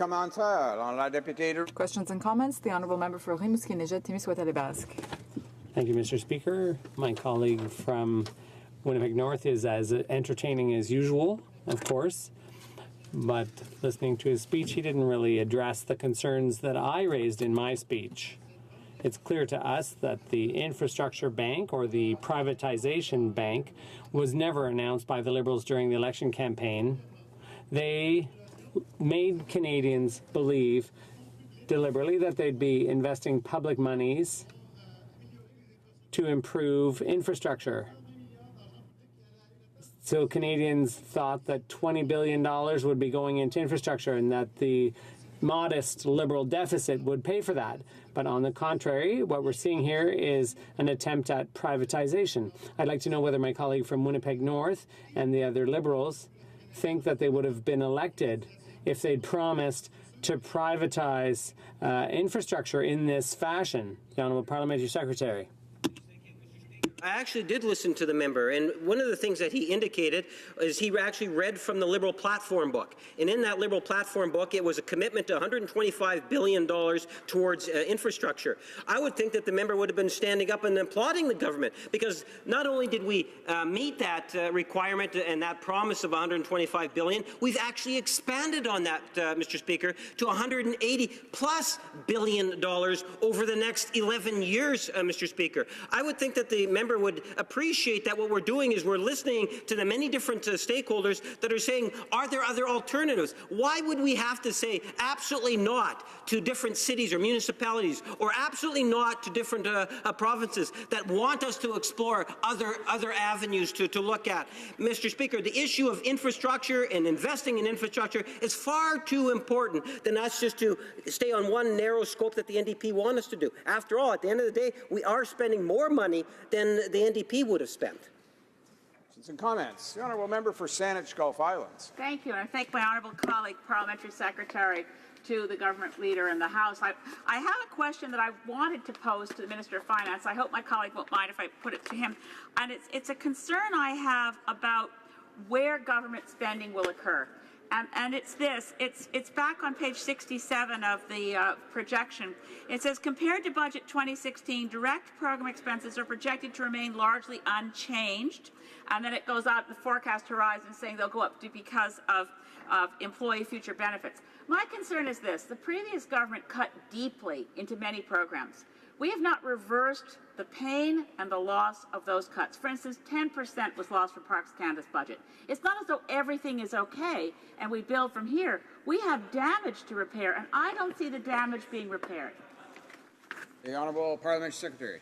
Well, Mr. Speaker, I wish I could give the Leader of the Green Party a more precise answer. I know there was a lot of people that wanted to ask the Minister of Finance a question after delivering, but there was a limited time for it. Obviously, we could pass the question on to the Minister of Finance, so she might get a more wholesome answer. But suffice to say that, through the Prime Minister and the mandate letters, I suspect that many of the issues referring to those areas in which there were cuts from the Conservatives that the Cabinet would in fact be reviewing, and where it can be rectified would be rectified. Comments. The Honourable Parliamentary Secretary to the Prime Minister. I've heard several times today, in particular from the NDP, about how we never mentioned this during the campaign. They say that even as they quote the platform from the campaign, that it was somehow not mentioned, even though it's right here in black and white. And I can read it again, because I ran on this and talked about it endlessly in the riding that I represent. Here's what it says. We will direct the Canada Mortgage and Housing Corporation and the new Canada Infrastructure Bank to provide financing to support the construction of new affordable rental housing for middle and low-income Canadians. One of the most spectacular projects in the City of Toronto is a public-private partnership that's rebuilding Regent Park, a project started by a New Democrat. Same thing is happening in Alex Park in my riding. What you do is you take public assets, you partner with the private sector, and guess what you would get as a result? More housing, more affordable housing, and there is a user fee.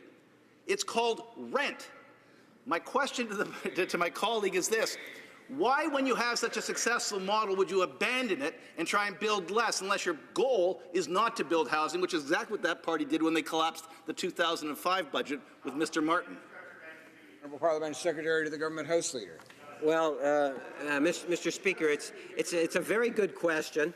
I think that, and I would suggest to my friend that at the end of the day, there seems to be a difference between the National New Democratic Party versus what the New Democrats do elsewhere throughout the country.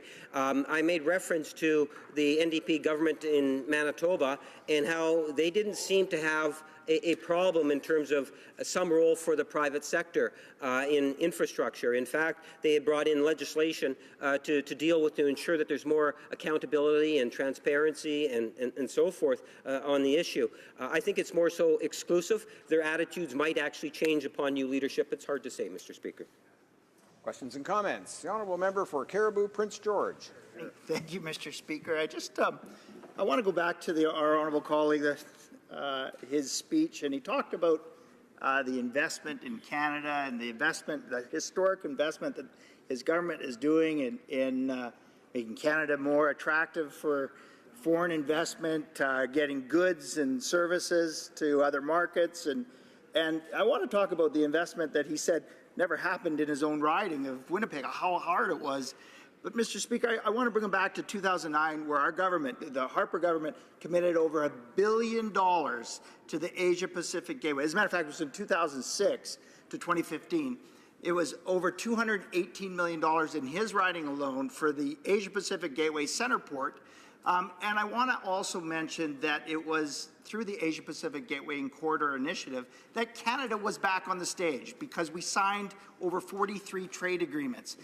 But I want to ask him, Mr. Speaker, through you, today's announcement does nothing for the tens of thousands of Canadians that are out of work. Today, nothing. They don't need more EI. They don't want that. They want jobs. Here, here. And this does nothing for them today. 11 years doesn't help them for today.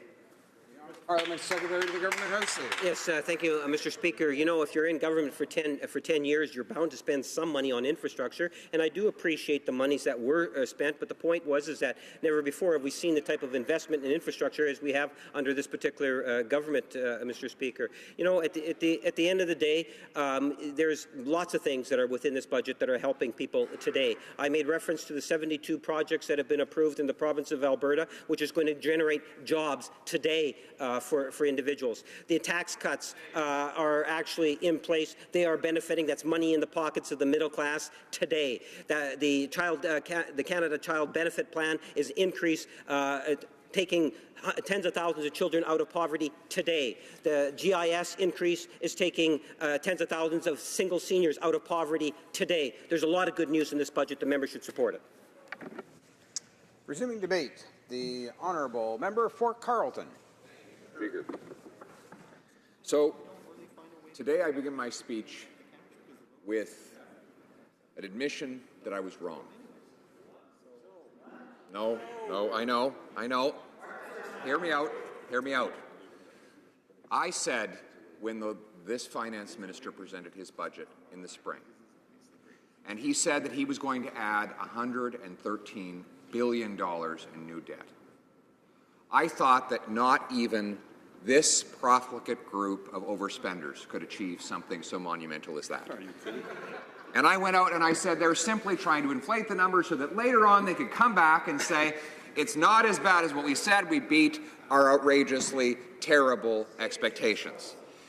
Today, I admit I was wrong. Not only are they adding every bit as much debt as they said they would, they are adding even more. And Mr. Speaker, I am here today to talk about the enormous debt and the higher taxes with which they are burdening Canadians. But before I do, let me address the logic on which they base all of that debt and spending. That logic is that if we borrow enough and tax enough that we can use the money raised to stimulate economic activity that will pay it all back. And to paraphrase Winston Churchill, trying to borrow and tax our way to prosperity is like trying to lift ourselves into the air by standing in a bucket and pulling up on the handle. Because, Mr. Speaker, every bit of force upward on the handle is matched by increasing force downward on the bottom of the bucket. And so you don't get anywhere even though you expend all kinds of energy doing it. That energy, of course, is represented by the monetary value of all the taxes and debt this government is adding to the burden of Canadians. So let's review the facts. In the last election, the Liberals promised $26 billion worth of deficits over their mandate. $26 billion. Today's numbers show that the total debt accumulated over the mandate will be more like $143 billion. Their debt, they are not tripling their deficit projections, Mr. Speaker. They are actually quintupling the amount of deficit that they promised that they would burden Canadians with during the last election. They said the annual deficit would be $10 billion. We now know it will be $30 billion. They said in the budget that there would be a $6 billion contingency fund. Remember, the budget was only in spring. They added a $6 billion contingency in spring, and in fall, they've already blown it. And in fact, they've eliminated that contingency for the rest of their mandate. If I could quote from the former parliamentary budget officer, Kevin Page, who said just today, "We lost the contingency. Now it's gone. We spent it, and we have this $130 billion of additional debt." So a government creates a contingency and blows it within 6 months. Finally, they said their budget would be balanced within the mandate.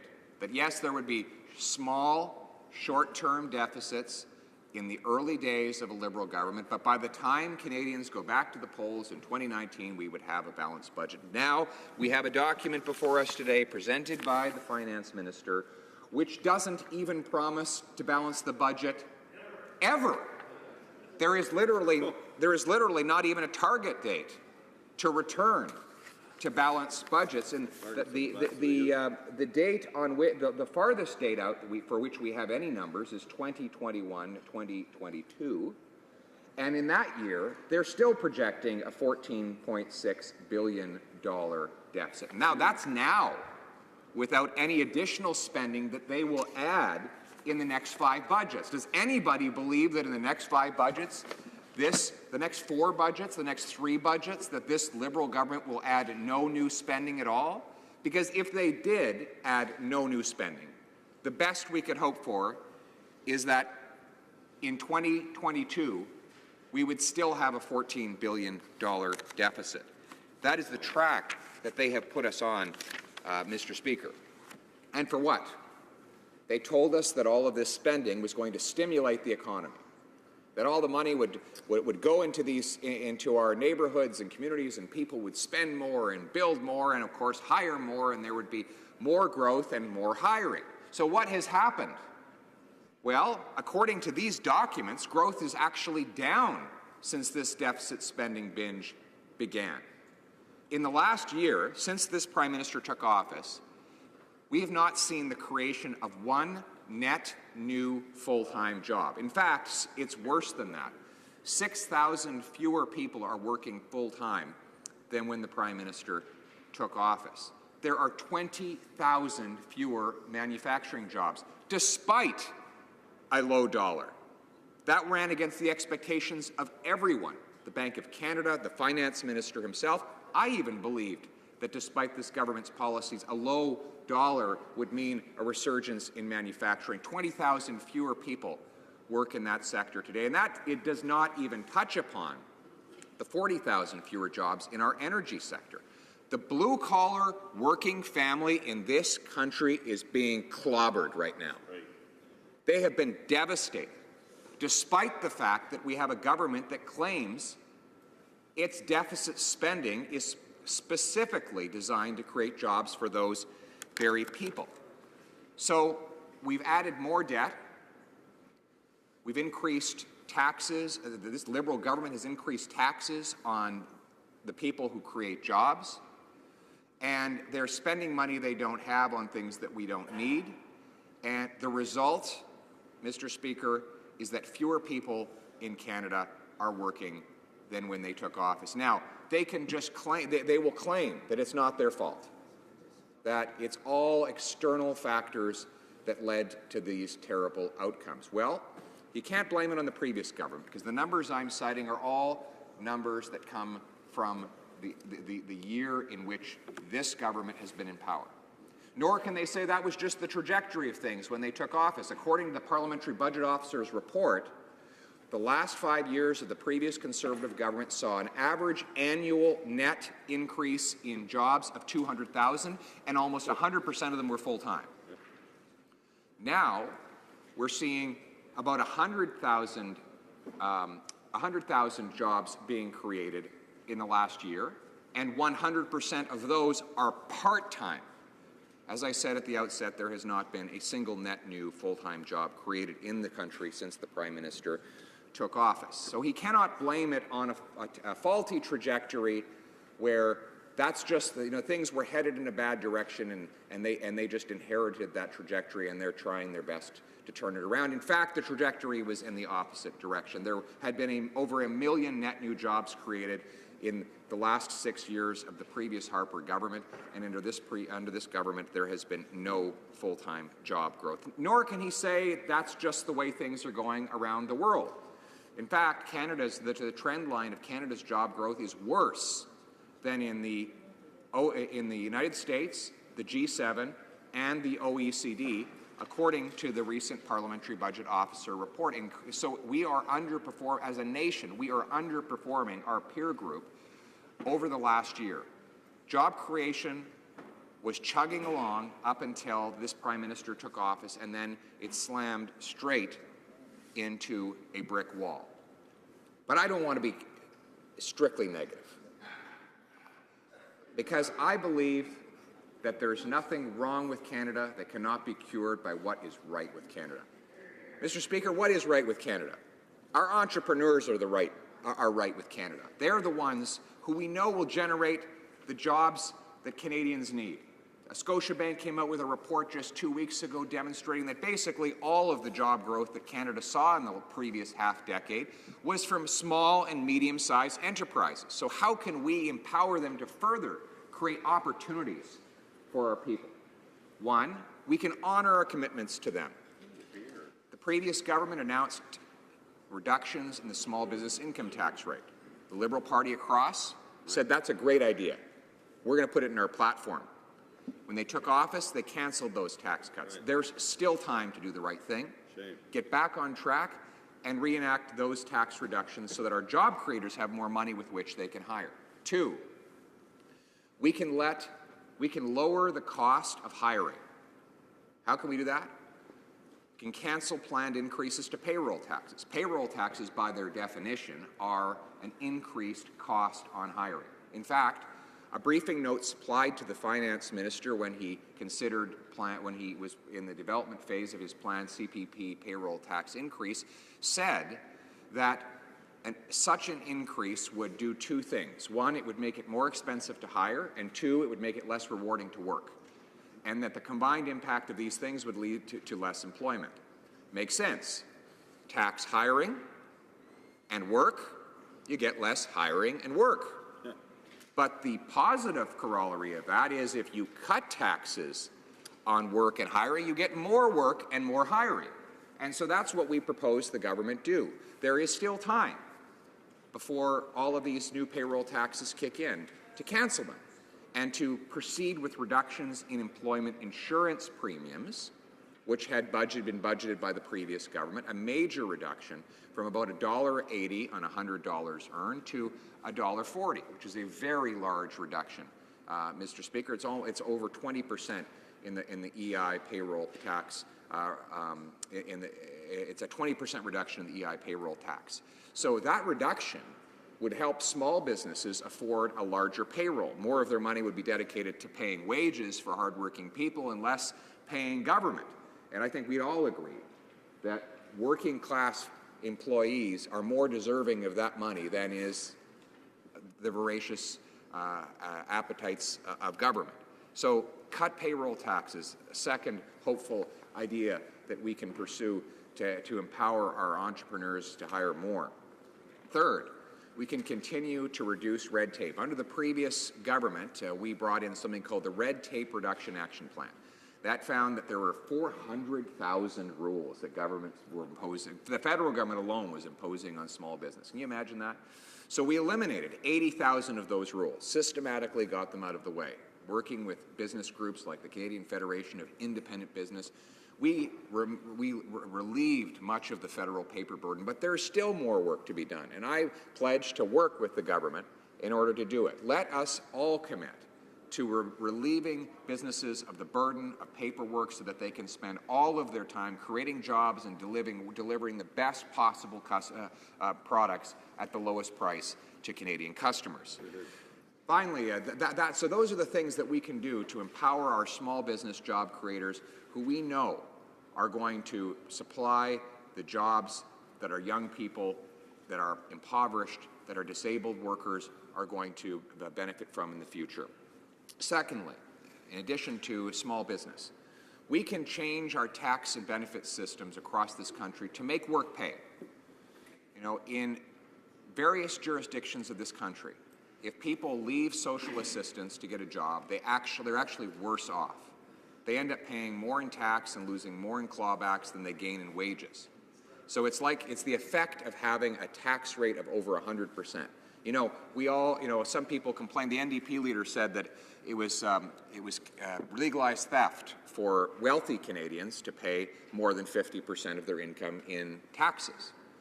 And frankly, I believe that no one should pay more than 50% in taxes. But most of all, we should never accept the idea that a disabled person or an impoverished person would lose more than 100% of what they gain from working. That's an effective tax rate of over 100%. It means that somebody is better off financially if they don't work. But yet that is the case for literally thousands of people across this country, depending on their particular jurisdiction. The combined burden of federal and provincial clawbacks and taxes punishes work and makes it impossible for people to escape from the poverty trap that governments set for them. So I think we need to, all of us, put aside any differences that we might have in party line or level of government to solve this problem once and for all. We are currently studying this very problem at the Human Resources Committee as part of an overall study on poverty, and I think our principal objective there should be to find ways to make work pay. And then finally, Mr. Speaker, another hopeful idea that will help create more employment is to stop spending money we don't have. We know that increased debts only drive away investment because they create an impression of fiscal difficulty, and they signal to not only to Canadians but to the world that there will be higher taxes down the road. Everybody knows that debt today means taxes tomorrow. Whatever we borrow, we have to pay back, plus interest. So why spend money we don't have? Doing so is not only fiscally irresponsible, it is cruel. It is cruel. Every dollar we spend that we don't have will have to be taken away from a much-needed program or taxed away from a deserving worker or small business person down the road. So let us get our spending under control. Return to the balanced budget that we had just a year ago, Mr. Speaker, so that we can lead the world again as a beacon of fiscal responsibility, where investors from around the world come to create jobs and opportunity for our people. At the end of the day, we have to recognize that government cannot give people anything without first taking it away. There's no free money. There's no money tree. There's no source of dollars that the government has that no one else has. It only gets money from the people who work hard and pay taxes. And at the end of the day, Mr. Speaker, these are the people for whom we should work and fight every single day in this House of Commons. They are the people who pay the bills, who take care of their families, who build our communities. When we leave a dollar in their pockets, they do more and better with it than politicians and bureaucrats could ever do. And so, Mr. Speaker, I take that message of hope, of opportunity, of free enterprise to our friends across the way in the government and ask them to embrace these ideas which we know work and which we know can make our country stronger and better for the future. Thank you. Questions and comments. The Honourable Member, la députée de Gatineau. Honourable Member for Gatineau. Thank you, Mr. Speaker. Earlier, to congratulate the finance critic for the official opposition on his address, and I thank this member for his address as well, but hopefully I'll do better with him than I did with the finance critic. You know, when we arrived in office, we had inherited a technical recession last year. We inherited anemic growth. among the most anemic growth rates in the Western world. We inherited tens upon tens upon tens, over $100 billion in cumulative borrowings from that government, taking a structural surplus from Paul Martin and turning it into debt. Yet this party ran on a platform of balancing at all costs, the budget. We ran on a platform of investment in the economy. I would ask this member, as I asked his finance critic before him, can he be very specific, given the state of the economy that was left to us? What would they do to balance that budget? Would they cut, and where would they cut? Or would they tax, and who and what would they tax? Honourable Member for Carleton. Mr. Speaker, the honourable member, thank him for his question. He accuses the former Conservative government of wanting to balance the budget at all costs. He is part of a government that is determined to run a deficit at all costs and has exerted extraordinary effort to achieve it. And Mr. Speaker, what is the result? Fewer jobs. Where are the jobs that this deficit was supposed to buy?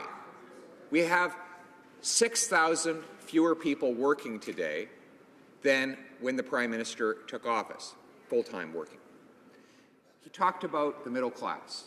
He said they inherited this terrible situation for the middle class. Actually, Mr. Speaker, under the previous Conservative government, median incomes rose more than under the previous 6 governments combined. And you know where I got that fact? It's in the very first chart of the very first Liberal budget. I encourage him to read that chart. Questions and comments. Question and comment. The honourable member for Foothills. Thank you very much, Mr. Speaker. I want to thank my honourable colleague for his great presentation. I always respect the work and his insight. But, to address my comments from the colleague across the floor, the best growth in the G7, 1.2 million net new jobs, a tax-free savings account, child's fitness tax credit for arts, and we did all that with a balanced budget. A balanced budget in the last budget. But I wanted to ask my colleague. We keep hearing about all this investment in infrastructure, but today during question period we heard one project, one shovel's been in the ground, and there's nothing in this presentation today about rural Canada and about rural Canadian, rural communities. I would just like to ask my colleague how devastating this announcement today with this additional spending is going to be on some of the rural communities across the country. Member for Carleton. Well, Mr. Speaker, the government has announced that it will impose a $50 a ton carbon tax on Canadians. Now, we know that will be devastating for our entire economy, but it will hit certain people particularly hard. One, it'll hammer low-income people. Why? Because they spend a third more of their income on the things that will go up in price: fuel, food, electricity, etc. Secondly, it will hurt rural people. To speak to that member's question, I know that he represents a proud rural southern Alberta community that believes in him and has elected him with massive majorities. Mr. Speaker, people in his community will suffer from this carbon tax, not only because it will hammer the energy industry, which employs people, but because they have to travel long distances to get to their work, because they have to drive combines in order to cultivate our food, and because they have to expend energy in order to create wealth and opportunity in their communities. These people will be devastated, Mr. Speaker, but not if we can help it. We will stand up every day and fight back against this carbon tax to defend people like his constituents. Questions and comments. Honourable Member for Hochelaga. Thank you, Mr. Speaker. In his speech earlier, my colleague from Rimouski, Nejet, Témiscouata-les-Basques, told us that the consequences of the proposed infrastructure bank could be the privatization of our infrastructure. And that could also mean user fees and tolls on our roads. So does the member agree with me that tolls on our roads and user fees put an even greater burden on people who are the underprivileged in our society? The Honourable Member for Carleton. Sector investment in infrastructure is, I don't mean to turn my back on the member. The speaker is over here and the questioner is over there, but Mr. Speaker, private sector involvement in public infrastructure is nothing new. It's been done around the world, and it's been done in Canada, in fact. The Canada Pension Plan is invested in highways in Canada. The Caisse de dépôt au Québec est investi dans un grand projet. Has invested in a major public transit infrastructure project in BC. Is partly owned by the Quebec Pension Plan, so this is nothing new. What is new is this bank. And I have a lot of questions, quite frankly, about how this bank is going to turn out. You know, they're talking about loan guarantees for foreign investors and for investment bankers.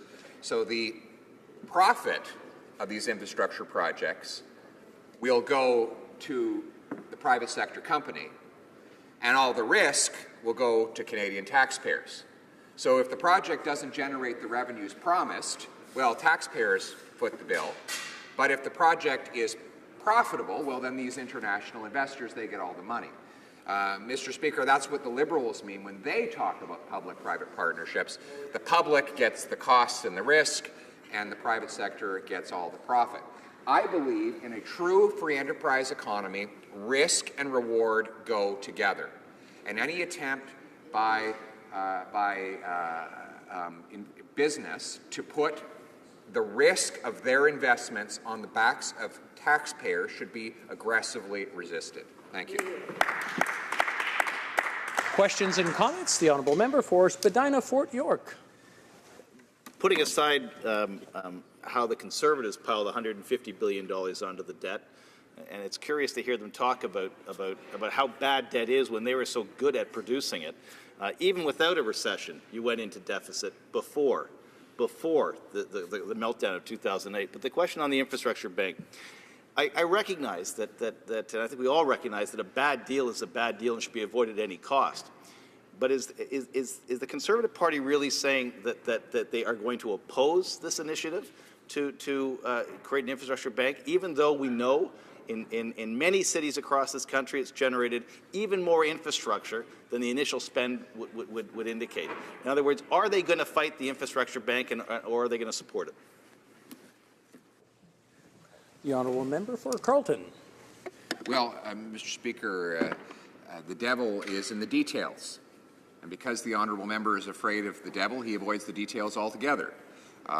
We don't know exactly what this infrastructure bank is going to look like. He says it's already creating jobs. Well, it's not even set up yet, so I'm not sure exactly how that's possible. But let's see what you actually produce, Mr. Speaker, what they actually produce with this new proposal. We will be watching very carefully to make sure that that Canadian taxpayers' interests are protected, and that it is not just another liberal giveaway to the super rich, something they're very good at. But we will also be advocating on behalf of small business people. Small business people like Charles Shacknow, who owns a window business right here in Ottawa. He creates jobs for people right across the city while providing excellent service to customers. Higher taxes on Charles Shacknow means fewer people working for his window installation company. And the reality is this government is going to hit him and his business with carbon taxes, higher small business taxes, and higher payroll taxes. I believe Charles is actually better at spending his own money than that Liberal member is at spending it for him. And we on this side will keep fighting for taxpayers and small business people like Charles, while that Liberal member across the way, keeps fighting for big government. Resuming debate, the Honourable Parliamentary Secretary to the Prime Minister. I'd like to alert him that he'll have about 4.5 minutes. I will do my best to speak quickly. Thank you very much, Mr. Speaker. One of the most exciting components of today's announcement is this infrastructure bank and the notion of what it might be able to accomplish where traditional spending may fall short. I represent a riding that has a significant amount of public housing. That public housing currently is being revitalized through a public-private partnership. And during the campaign, a number of New Democrats started to criticize this model, when only to be told by the low-income residents to get out of the neighborhood, that if they weren't going to support revitalization, why should they be even talked to as candidates? And the challenge was this. We know that there are public assets that lie dormant in land. We know that there are public dollars that can only go so far in paying for the total revitalization of communities of 600 and 700 units. But what we also know is that when you reconfigure the land and you assemble the public asset and you put the public dollars in play with private partners, magical things can happen. And one of the most magical things that happened is that you end up with new housing for low-income communities, and you end up with new housing for new arrivals into the city. The city's tax base grows, and people are housed properly. But what also happens is that the profits are leveraged back into the housing project to actually deliver new units of housing, more units of housing. And this is being done with great expertise in the City of Toronto, relying on private sector operators to partner with public sector assets and deliver new housing. If the Infrastructure Bank can do it in one project in Toronto, they can do it in a dozen projects right across the country. And it is critically important that we not just put 100% public dollars into public housing, because it won't build enough quickly enough to accommodate the needs and the pressures we're facing as a society. There is a user fee attached to public housing. It's called rent. That rent continues to be subsidized by the Canada Mortgage and Housing Corporation to make it affordable for people living in the city. But what also has happened as we continue that subsidy is that people have a way of moving into better and better housing, and in doing so, they start to participate in the economy in a whole new way. Now, the member opposite just talked about a window maker. One of the other things we're doing with this infrastructure bank, and we're doing it with the Green Infrastructure Fund in a very similarly constructed model, is that we partner on something called tower renewal in Toronto. And what we do is we take private assets, like 1960s apartment buildings, and we fund, with a loan guarantee, the replacement of the windows to make them more energy efficient. And the private sector, having gotten the capital up front and paid it back with operating savings, does a couple of things. They improve the quality of housing, they cut greenhouse gas emissions, they make them more energy efficient, and they reach out to the private sector and give jobs to people that the member opposite is so worried about. Lots of new windows being replaced in lots of old buildings with a one-time expenditure of a loan guarantee, and that delivers the economic opportunity we're looking for. So I am very proud to say that during the campaign we ran on this, we promised it, we talked about it, it's in our platform, it's in black and white, and today what we've done is realized it. And you'd think that the NDP in particular would be happy that additional investments, more investments are being made in infrastructure. And I can't for the life of me understand why they want to collapse things like Regent Park, Alexander Park, Lawrence Heights, 250 Davenport, 4 projects I can see within shouting distance of my constituency office, why they would say there should be no private sector involvement in projects like that, even though it's alleviating poverty, reducing greenhouse gases, and providing new housing and new housing opportunities. I hope they can see their way through to supporting the new infrastructure bank and stop with the fear-mongering. Comme il est 17h39, la Chambre abordera. It being 5:39 p.m., the House will now proceed to consideration of private members' business, as on today's order paper.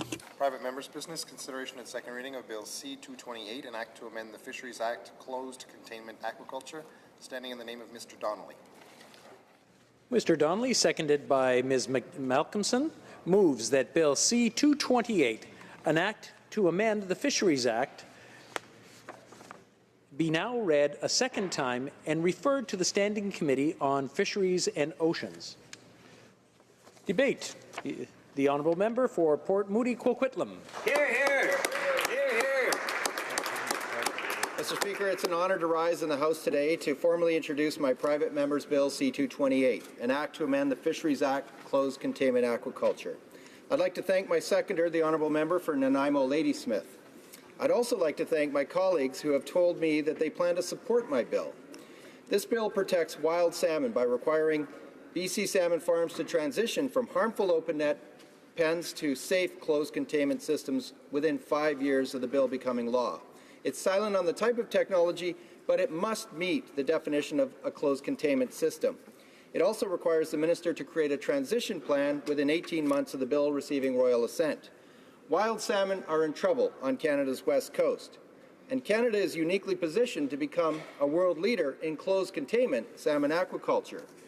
Wild salmon, like so many other species, are under threat from climate change and habitat loss, but wild salmon in particular are under threat from disease, including sea lice, pollutants, and other harmful substances coming from open net salmon farms.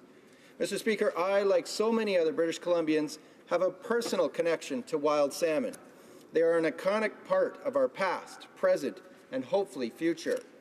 Mr. Speaker, I've been working to protect wild salmon for over 25 years. In 1995 and again in 2000, I swam the 1,400-kilometer length of the Fraser River, one of the world's greatest salmon rivers, to draw attention to the threats facing this mighty river and its salmon.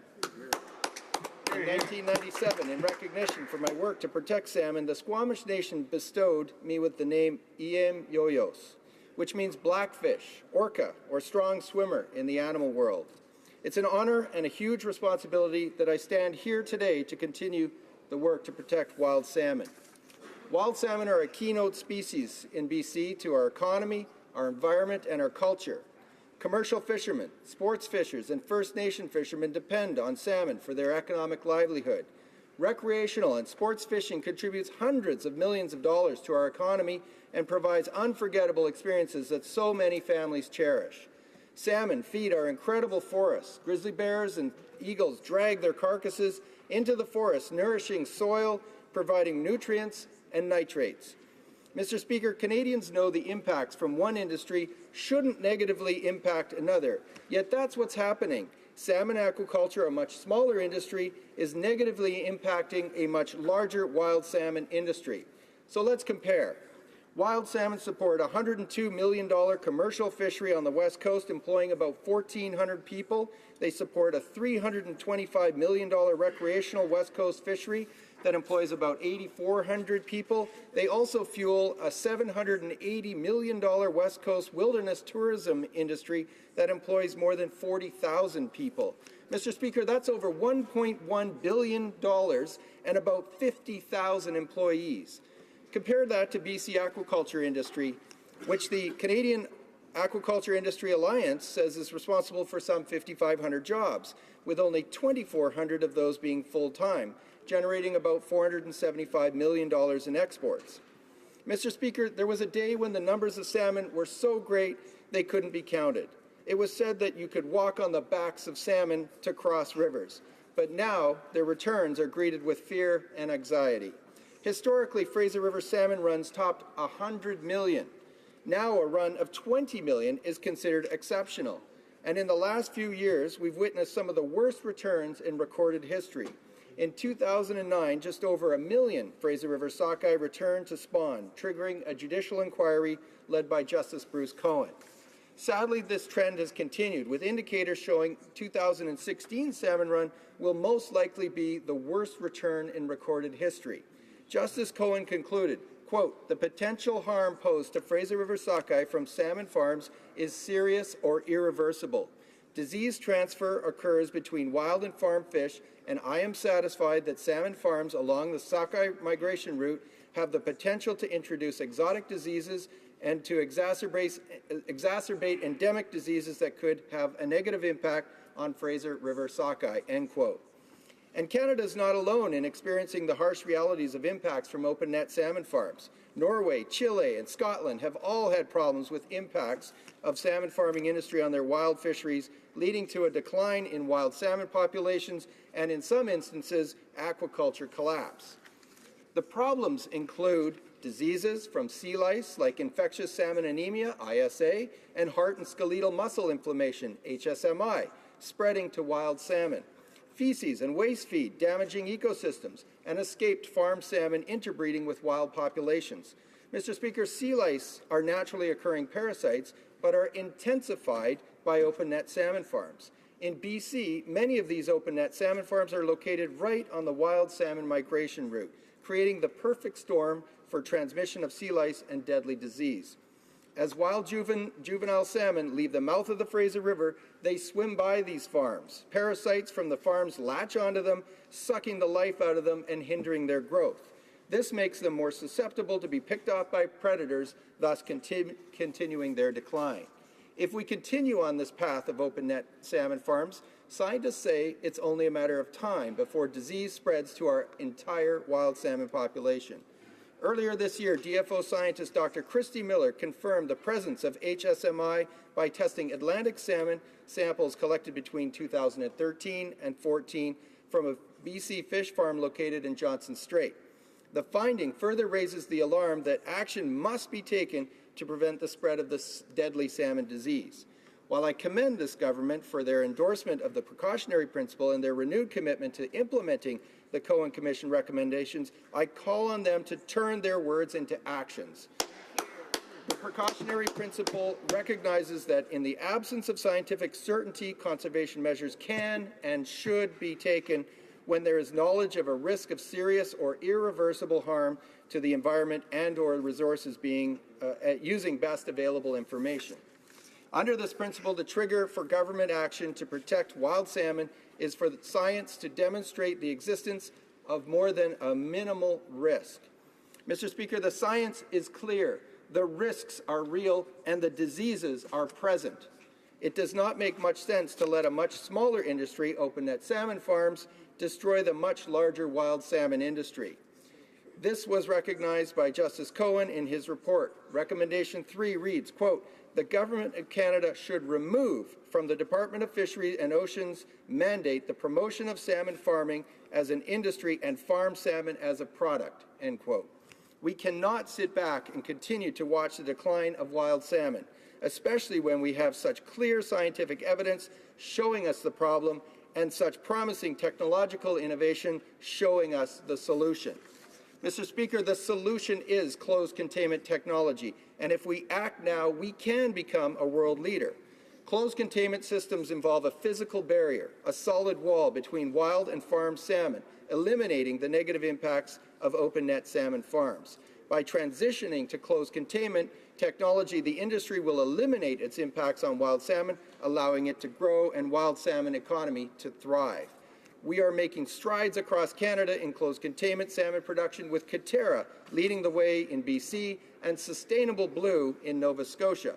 In fact, in BC, there are already over 70 licensed closed containment finfish farms growing salmon, tilapia, crayfish, and trout. Katerra, which is 100% owned by the Namgis First Nation, is a fully operational closed containment fish farm on northern Vancouver Island. Katerra produces 400 tons per year of antibiotic-free, hormone-free, and non-GMO Atlantic salmon. It employs 5 local people full-time, plus contractors, and supports fish processing, distribution, and sales jobs in Port Hardy and in Richmond, BC. In Burlington, Nova Scotia, Sustainable Blue is a privately funded world-leading facility, is now ready for the production of 100 tons of closed containment salmon this year, aiming to expand to 150 tons or more by next year. As with Katerra, the fish are free from infection, so there is no need for antibiotics or chemicals. Sustainable Blue's waste management system recycles what open net farms dump into the ocean. They collect and store the fish feces on the farm, which is later transformed into fertilizer for agricultural production. The federal government needs to act now to encourage this trend. They must stop allowing the harmful open net salmon farm industry to use the ocean as a toilet, dumping a dumping ground for chemicals, toxins, and disease. Other countries are already taking up the challenge. We cannot afford to be left behind by not mandating a transition to closed containment. In Norway, which is the largest producer of open net salmon farms in the world, the government, in collaboration with industry, is investing in closed containment. They have already begun to make the switch. In Denmark, Danish salmon is capable of producing 2,000 tons of closed containment salmon annually. And Langs & Lac in Denmark is supplying customers with weekly harvests year-round. This year, they plan to harvest 2,000 tons, and next year they're aiming for 4,000 tons. Danish investors are now exploring this technology, exporting this technology to the United States.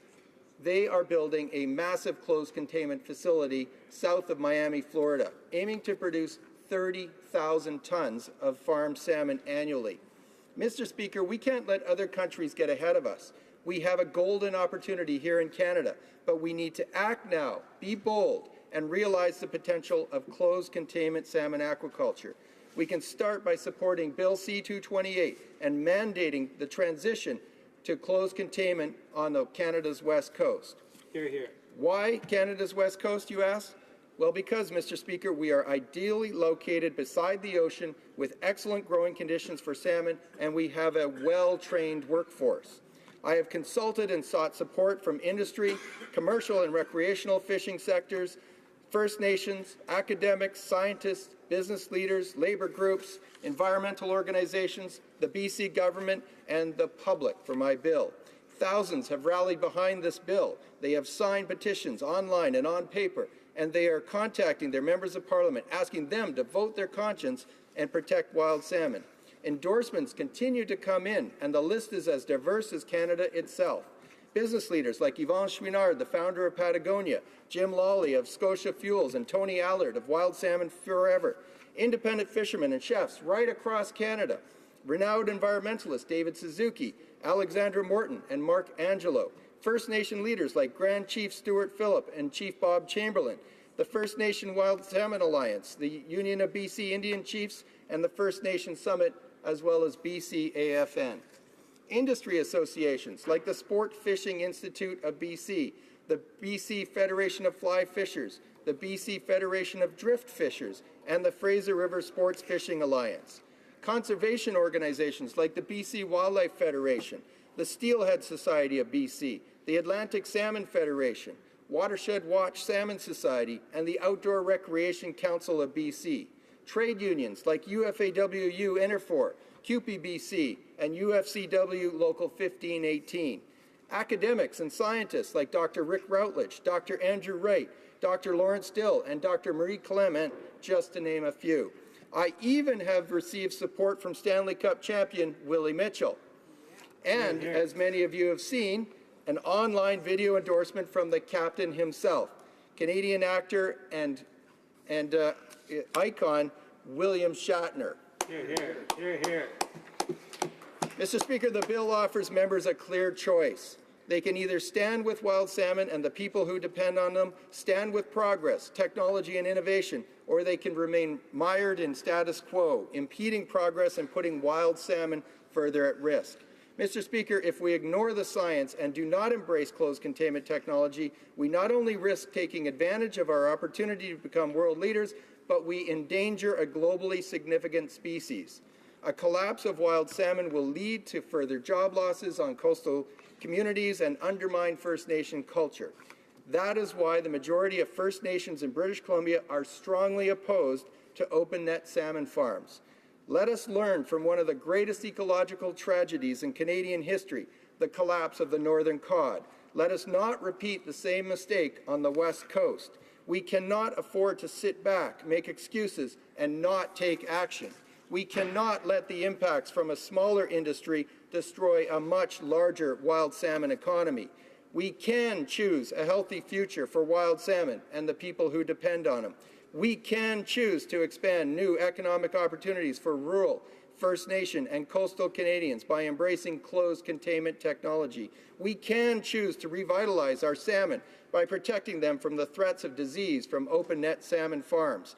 Mr. Speaker, I ask that all members of this House to please support this bill. Thank you very much.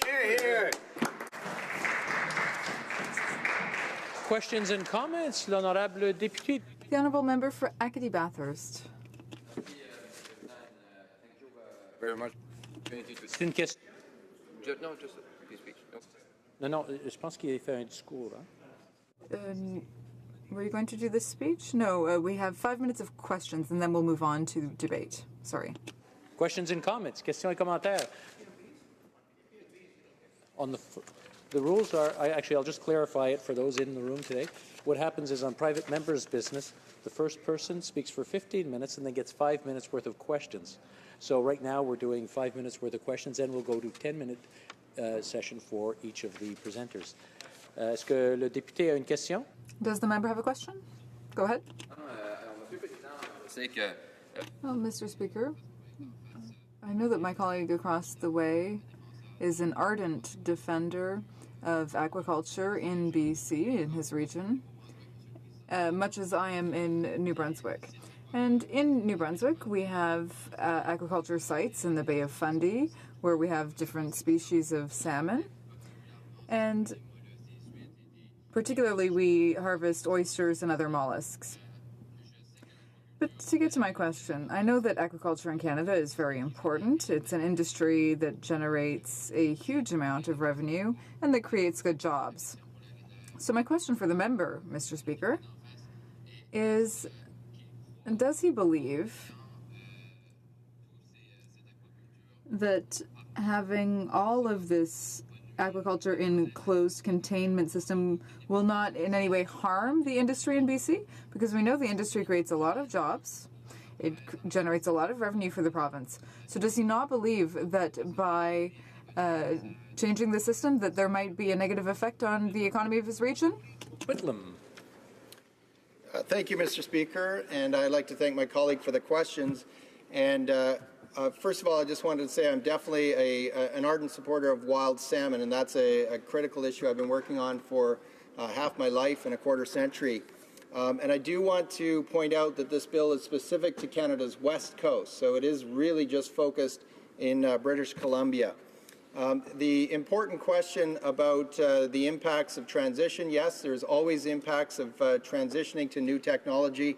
However, if you look to the world leaders, Norway is the largest open net salmon farmer in the world. It is making a transition to closed containment. What they've recognized is the costs of keeping the salmon farming industry going, i.e. pesticides and slice and the toxins that they have to use to combat the disease, is getting too high. So they're seeing the idea of moving to closed containment as the way forward. I think that Canada can play a significant role by adopting that technology, and then at the same time not putting the much larger wild salmon economy at risk at the same time. And I think in my speech I spelled out exactly what the problems are with a smaller industry impacting a much larger industry, over $1.1 billion and over almost 50,000 employees in this industry. So, Mr. Speaker, you're impacting, again, a small industry. It needs to make the change through adopting a new technology to stay relevant. Questions and comments? The Honourable Member for North Okanagan, Shuswap. Thank you, Mr. Speaker, and through you, I'd like to ask the member from Coquitlam, Port Moody, if he's done research into where the industry would end up if we did transition into closed containment, whether it would stay in BC, whether it would go to an area where land costs were much lower, and what sort of impact that would have on the work, the jobs, the employment that is in British Columbia. Thank you, Mr. The Honourable Member for Port Moody, Coquitlam. Thank you, Mr. Speaker, and that's a great question. In fact, I invited all my colleagues. I know the Honourable Member from New Westminster Burnaby came up, as did a number of my colleagues from Coquitlam, Port Coquitlam, and others who came to visit Katera, which is the leading salmon farm that uses closed containment technology in British Columbia. I wish he had come to visit on that, but I know we have busy schedules, so not everyone could make it. But he would have seen at that point and heard about how their operation is working. They were very open about some of the issues. But one of the things that impressed me was what they said is how ideally situated we are on the West Coast to raise salmon. We are right by the ocean to use seawater. We have a well-trained workforce ready to go, and we have ideal growing conditions for salmon. You cannot say that about other parts of this country. It's possible that over time that there could be changes once the technology is perfected and it can start to move in other places. But currently, if we're to stay ahead of the Nords and Danes and the United States, we need to start implementing that technology right here in Canada, right now, so that we can become and stay world leaders. Thank you, Mr. Speaker. Resuming debate, the Honourable Parliamentary Secretary to the Minister of Fisheries and Oceans and the Canadian Coast Guard. Thank you again for the opportunity to discuss this important subject. First, I want to start by recognizing the good work that the member of Port Moody Coquitlam is doing and his continued dedication to the issue concerning also the aquaculture on the west coast of Canada, and for his good work also on the Fisheries and Ocean and Canadian Coast Guard Committee. I would like to assure him that and all the Canadian stakeholders that our government take these issues very seriously as we continue to support the responsible development of a sustainable aquaculture industry in Canada. I will also want to thank all my BC colleagues, Mr. Speaker, who took the time to speak with me and inform me about the aquaculture industry in their province. Monsieur le Président, le gouvernement est tout à fait déterminé. Mr. Speaker, the government is fully committed to the conservation of wild Pacific salmon and to ensuring our wild salmon populations remain healthy for generations to come. We are therefore in full agreement with the goal of this bill. To demonstrate our commitment, Minister LeBlanc, the Minister traveled to British Columbia in August to announce that our government is continuing to take action on the recommendations of the Cohen Commission, including concrete measures we are taking to conserve and protect wild Pacific salmon, bolstered by the new investments in ocean science announced in Budget 2016. Research and monitoring in support of sustainable aquaculture and improved health of fish stocks. We are hiring new scientific, biologists, oceanographer, and technicians to increase the monitoring of salmon population, better predict where salmon mortality occurs, and increase our investment in fish health. This scientific data is used to inform aquaculture fisheries, management, and regulatory decision-making. Nous avons également tenu des consultations. We've also been consulting closely with First Nations, environmental non-governmental organizations, and industry on revised siting guidelines for marine finfish aquaculture in BC. Additionally, we're undertaking work on conducting risk assessments of pathogen transfer from aquaculture to wild salmon, taking potential impacts on the aquatic environment into account when determining optimal site locations and issuing licenses. Bill C-228 aims to move all finfish aquaculture in Canadian waters off the Pacific coast to closed containment facilities. Closed containment technology at sea is not yet technically viable. The only technically feasible option would be land-based recirculating aquaculture systems, which have limited and uncertain financial viability. While the bill targets farmed Atlantic salmon, several other species would also be affected, including coho salmon, certified organic Chinook salmon, steelhead salmon, and sablefish. Pleased that the aquaculture industry in British Columbia is already under federal regulation as a result of the 2009 decision by the British Columbia Supreme Court. The regulatory changes that were brought in at that time enable me to say with confidence that the aquaculture in British Columbia is managed under a comprehensive and robust regulatory regime. Measures are in place through regulation and condition of license to apply evidence-based thresholds and standards to manage environmental impacts. Moreover, the industry is required to report to Fisheries and Ocean Canada and all of its activities. Additionally, a new regulation requiring even more reporting on aquaculture activity was brought into force in 2015.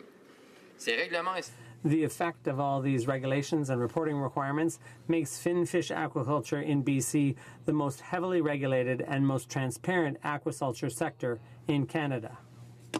Over the course of 5 years, tell us, does it indicate that the problems with finfish aquaculture in British Columbia were in the restructuring of the entire industry? In my view, the evidence tells a completely different story. In fact, the evidence shows an industry that has steadily reduced its environmental impact, mitigated the impact it has had, and minimized its interaction with wild population and their habitat.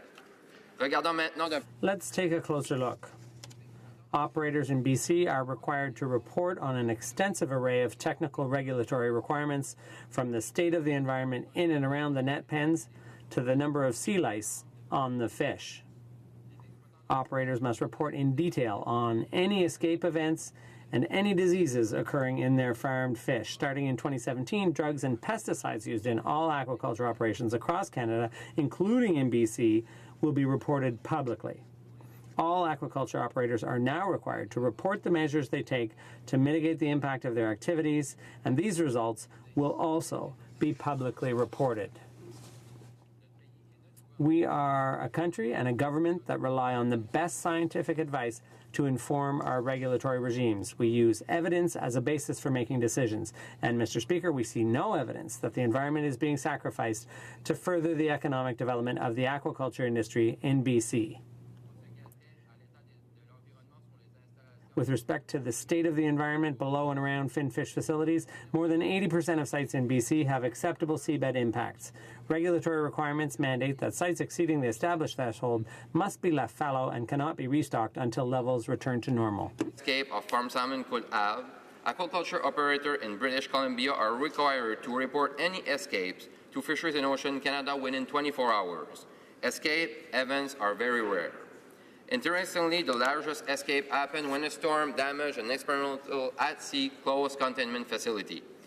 En ce qui a trait à la santé des poissons. With respect to the health of farmed fish, it's useful to be reminded that in fish, as in people, the detection of a microbe doesn't necessarily indicate the presence of disease. The CFIA has a list of diseases that are of significant importance to aquatic animal health or to the economy, and anyone finding or suspecting these diseases must report them to the agency. Fisheries and Oceans conducts regular fish health inspections and audits of BC salmon farms. And during the past 6 years, only 3 incidents have been reported to CFIA. The presence of sea lice is another indicator of fish health and one that generates a great deal of controversy, particularly in BC. Even though finfish are put into cages in the marine environment free of any parasites, farmed fish can pick up sea lice from wild species. To ensure that the transfer of these parasites back to wild salmon is minimized, there is a regulatory threshold of 3 sea lice per fish during the wild salmon outmigration period. During the most recent period of reporting, audits conducted by Fisheries and Oceans found that an average of 96% of farmed salmon sites was below this threshold. Industry as a whole has an exemplary record.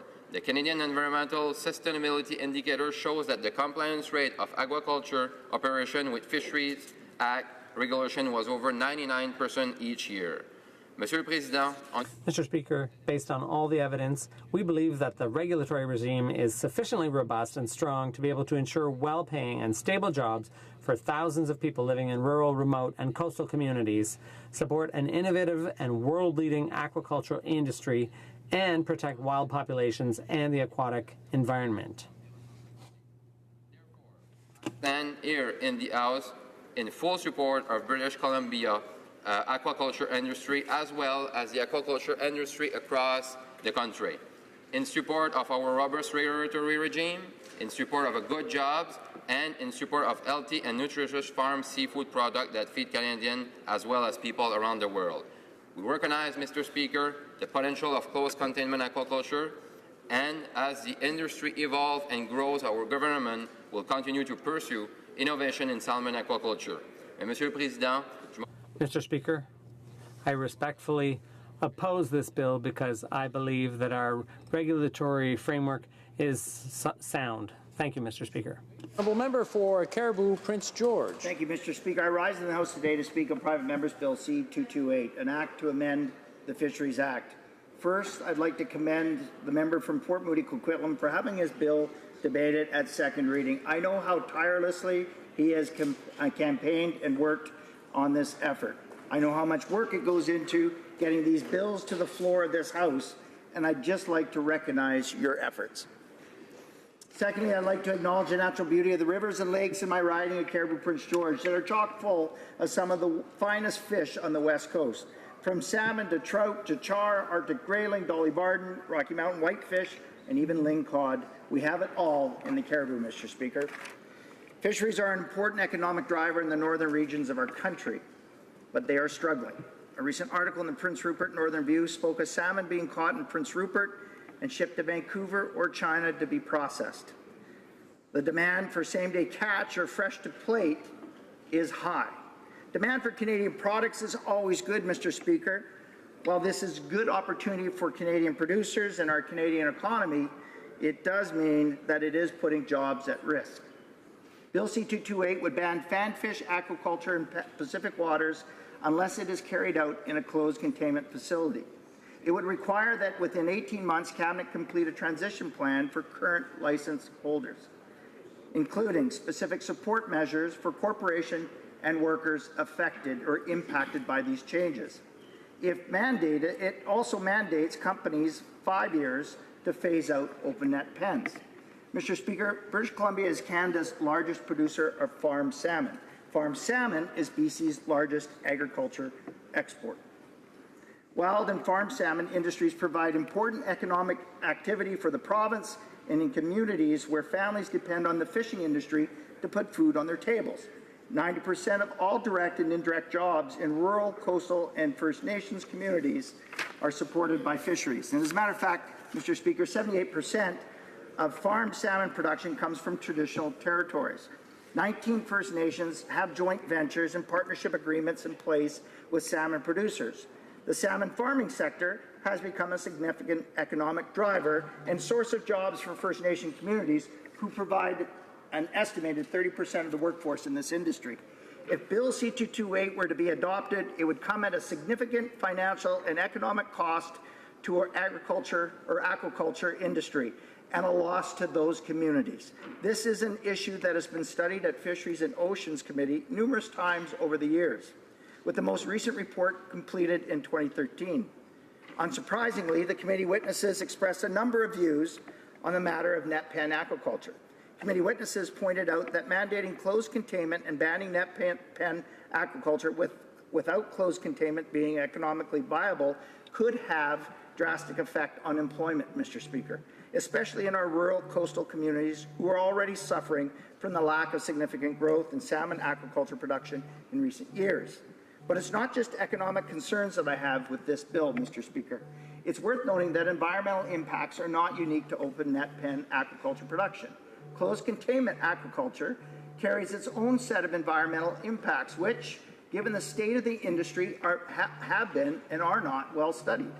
The carbon footprint generated by a closed containment facility, drawing in electricity, pumping in water, filtering waste, among other actions, Mr. Speaker, is hugely significant. Growing British Columbia's production of salmon in closed containment facilities at the current stocking density would require 4.16 billion litres of water just to fill the tanks. That's roughly equal to the approximate water used by 135 million people, Mr. Speaker. And if that's not enough, the current production in Canada alone would require 28,000 Canadian football fields, or 33,719 acres, or 159 square kilometers of land to grow fish in appropriate densities in land-based systems. When it comes to this closed pen aquaculture and the environmental impacts in particular, more studies are needed. The Conservative Party supports aquaculture development that is both economically sound and environmentally responsible. As it is written, Mr. Speaker, Bill C-228 does not meet these thresholds. In fact, it was the previous government under Stephen Harper that put in place stringent regulations to protect Canada's aquatic species, both farmed and wild, from disease. We worked with our provincial partners, and we developed some of the most stringent regulations in this industry. A number of important changes have been made to environmental management regimes, including the relocation of poorly sited farms, new farm sitting requirements, and the adjustment of stocking, harvesting, and sea lice treatment schedules in order to account for wild salmon migration seasons. We made significant investments, which included more than $465 million per year on salmon alone, Mr. Speaker, of which $20 million was directly related to activities to support sustainable management of sockeye, such as fishery science, protection of fisheries habitat, salmon enhancement, and catch and monitoring enforcement. And finally, Mr. Speaker, prior to the 2015 election, we renewed the Sustainable Aquaculture Program, which would continue to improve the regulatory framework for the sector, support science, and require public reporting.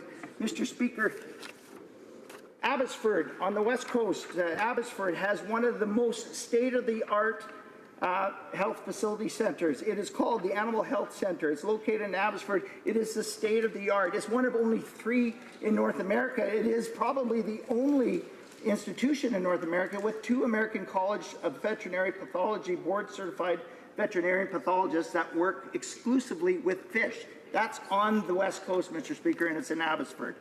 While C-228 may have received such ringing endorsements from Captain Kirk himself, it just doesn't make sense, Mr. Speaker, certainly not from an economic standpoint, and certainly not for those whose livelihood depends on sustainable aquaculture to put food on the table for their families.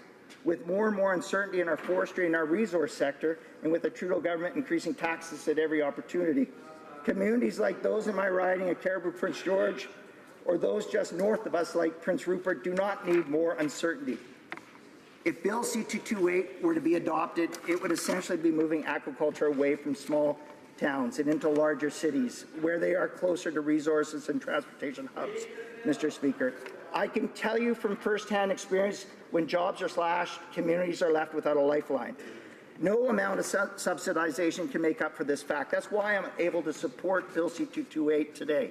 Mr. Speaker, it is the aquaculture industry that supports 4,900 jobs, direct full-time jobs in this vast country, with salaries paid out to the tune of $106.2 million in salaries and wages each year, 30% higher than other industries, Mr. Speaker. If you want to include indirect jobs in that figure, you can add another 9,600. It contributes $500 million to the BC economy alone. Bill C-228 would have a direct and immediate impact on our rural coastal communities.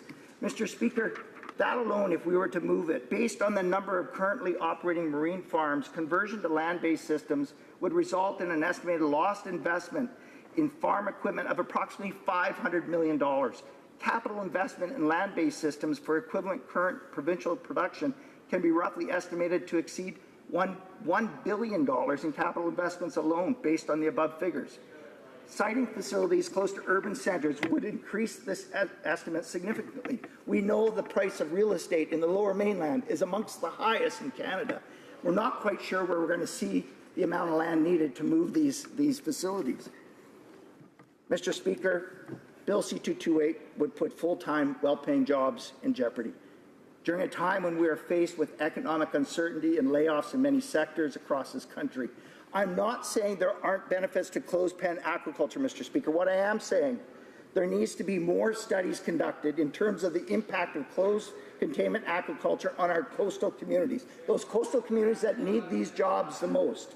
Unilaterally banning fanfish aquaculture, unless it's carried out in closed containment, is not the answer, Mr. Speaker. And until that practice can be carried out in an economically and environmentally sound manner, I will be unable to support this bill.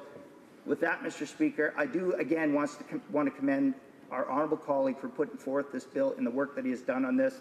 Unfortunately, it has just missed the mark. Thank you, Mr. Speaker.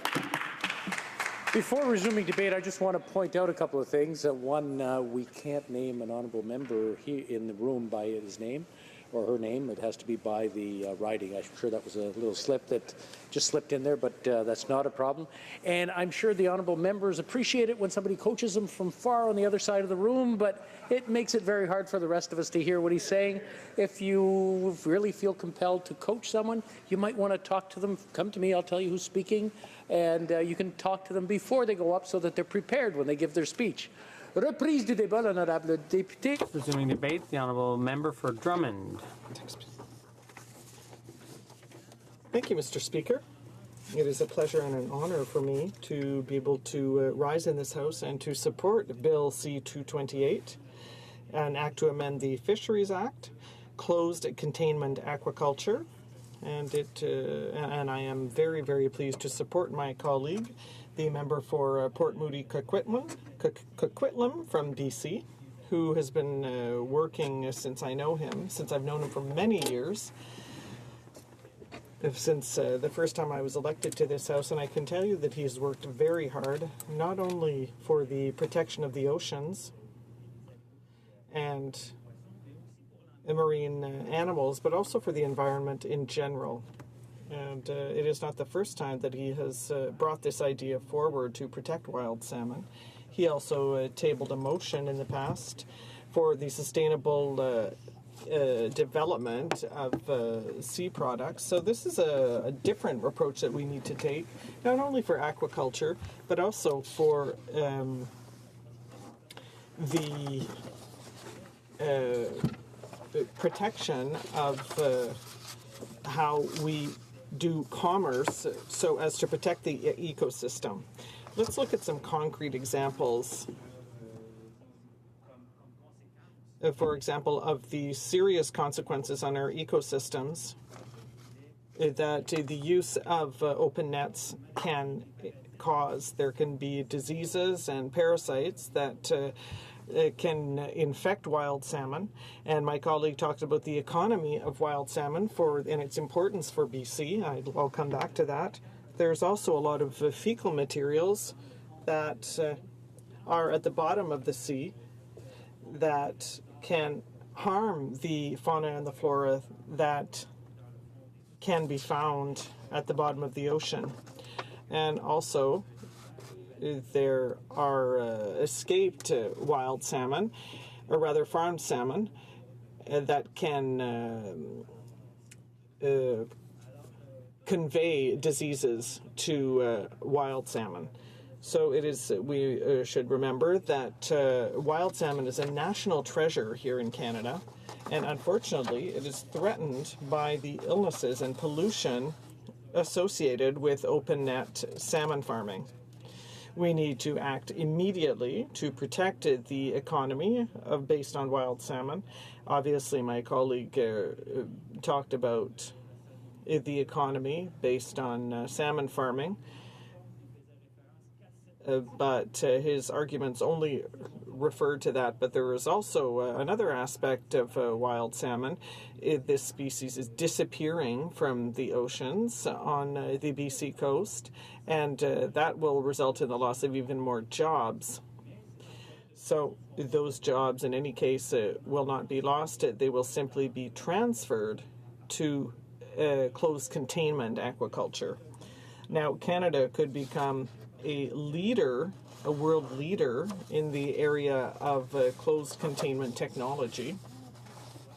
And this could create a great many jobs for the coastal regions residents and also for our Indigenous populations. So all of this explains why this bill is so important. And Mr. Speaker, I can tell you that when we are members here, as I have been for a few years, I'm coming up to my 6th year, sometimes we wonder, what are we doing here, very honestly? You know, we think about this and we, work every day and we wonder really what our objective is. But when we can speak, when we can table a private member's bill, as important as this one is, then that's where we say, right, that is why I'm here. It is to take action. It is to be able to put in place concrete measures that will make a difference to our communities and for the people we represent, for employers, for families, but also for our children and grandchildren. And of course, I think of my nephews who are still very young, but who will grow up. And we have to think about these future generations. We have to think about the decisions that we are making and their effects in the long term. And so I'd like to commend my colleague from Port Moody Coquitlam, because this bill reminds me of why I am here and how important the actions are that we take. And it makes up for the more difficult moments that we go through here in Parliament. So Bill C-228, what it wants to do is to strengthen the Fisheries Act by banning open net salmon farms.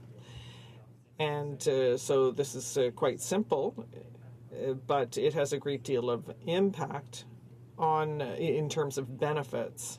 This legislative initiative will force salmon farmers in BC to abandon open nets and to put in place secure pens on dry land, because right now farming is done in open nets out in the sea, and I've explained already all the negative aspects that this type of farming can cause.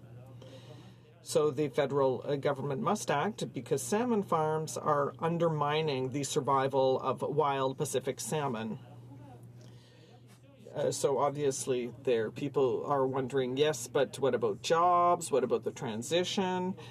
They are concerned by that, and obviously it's only normal to know how the transition will unfold, and that is why my colleague had the brilliant idea of providing for a transition period. So to allow the passage from open nets to closed containment. He provided for an 18-month period to ensure that the transition is completed harmoniously and that it is beneficial for everyone, and that it ensures the protection of workers in this area. Now, Mr. Speaker, my colleague referred to this earlier. Closed containment is not, it's not something that is considered crazy by scientists or anything. It is something that already exists. It is a technology that is currently used and that already exists.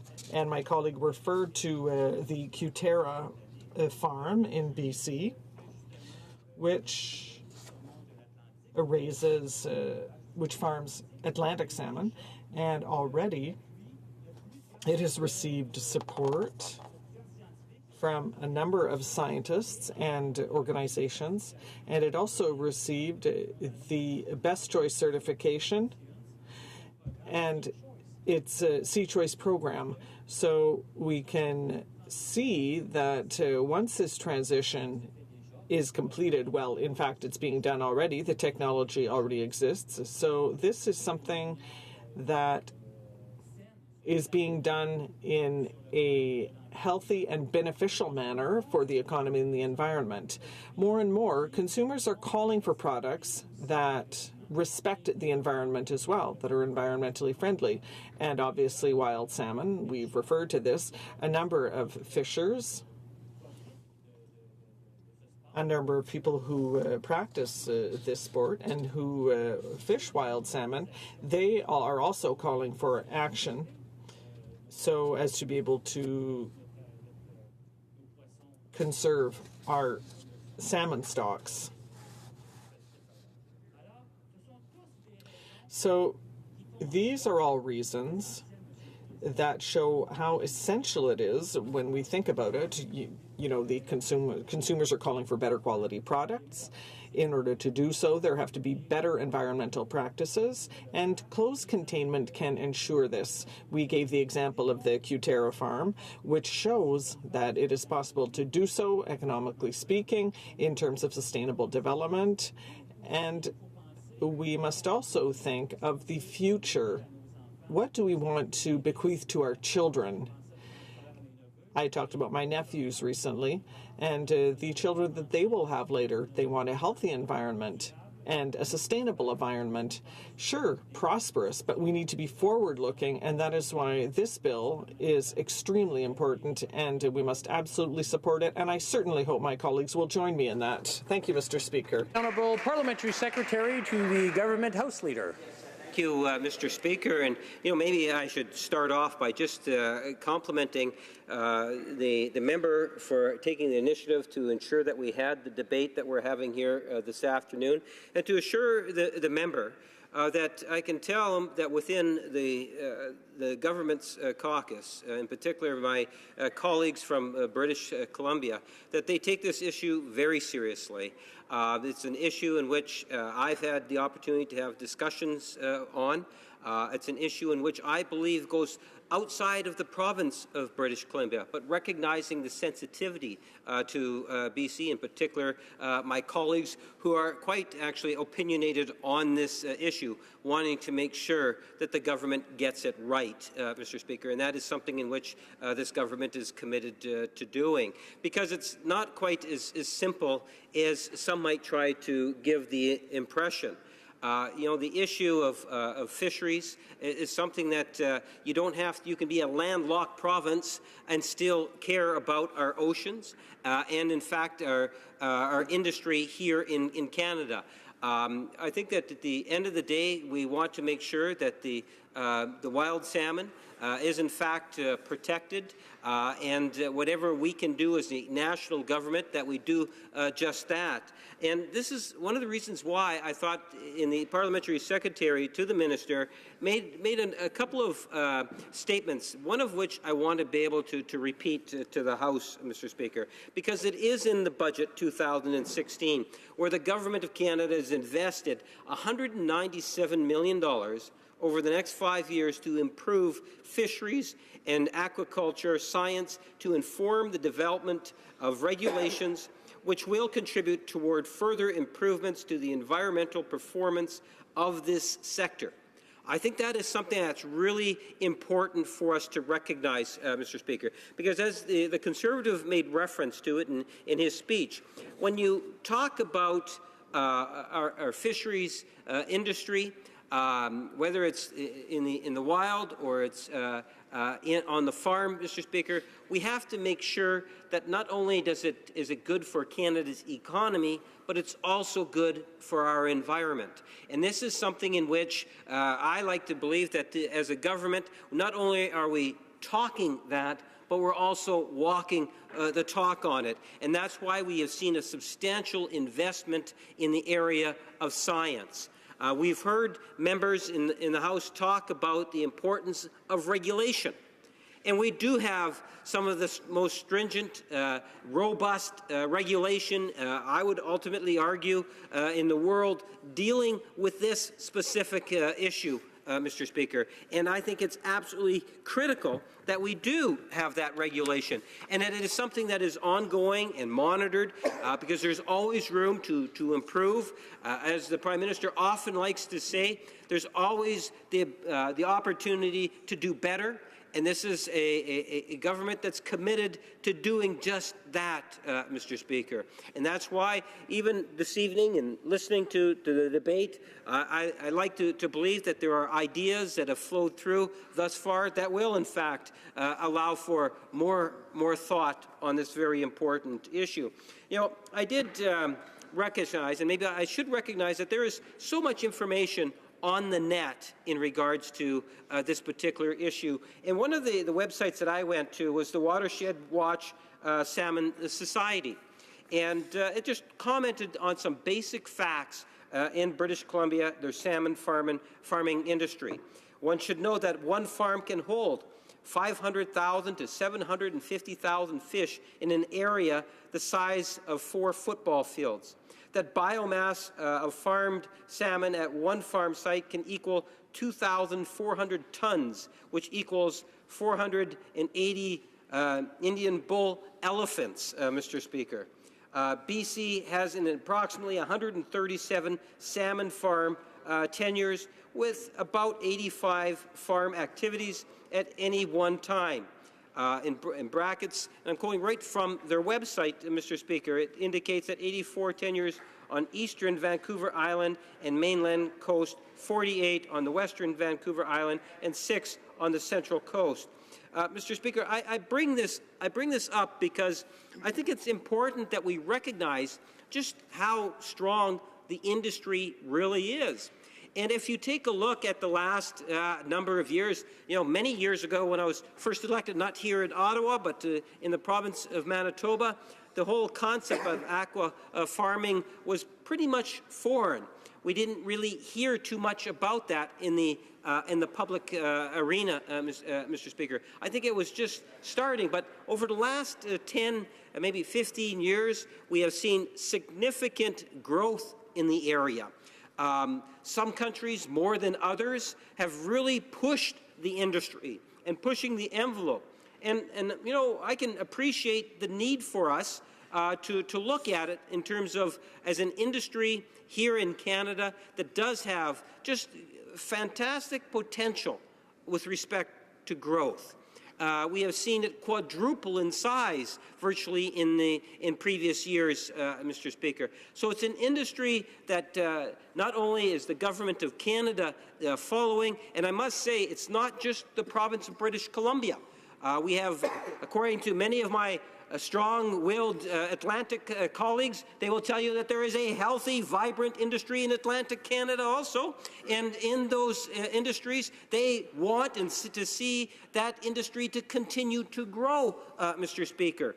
But like my colleagues, no matter where and what region of the country that they represent, also recognize that, yes, we want to foster that growth, encourage that growth, but we also need to be sensitive to the environment. And we want to make sure that the wild fisheries are in fact not being negatively impacted, Mr. Speaker.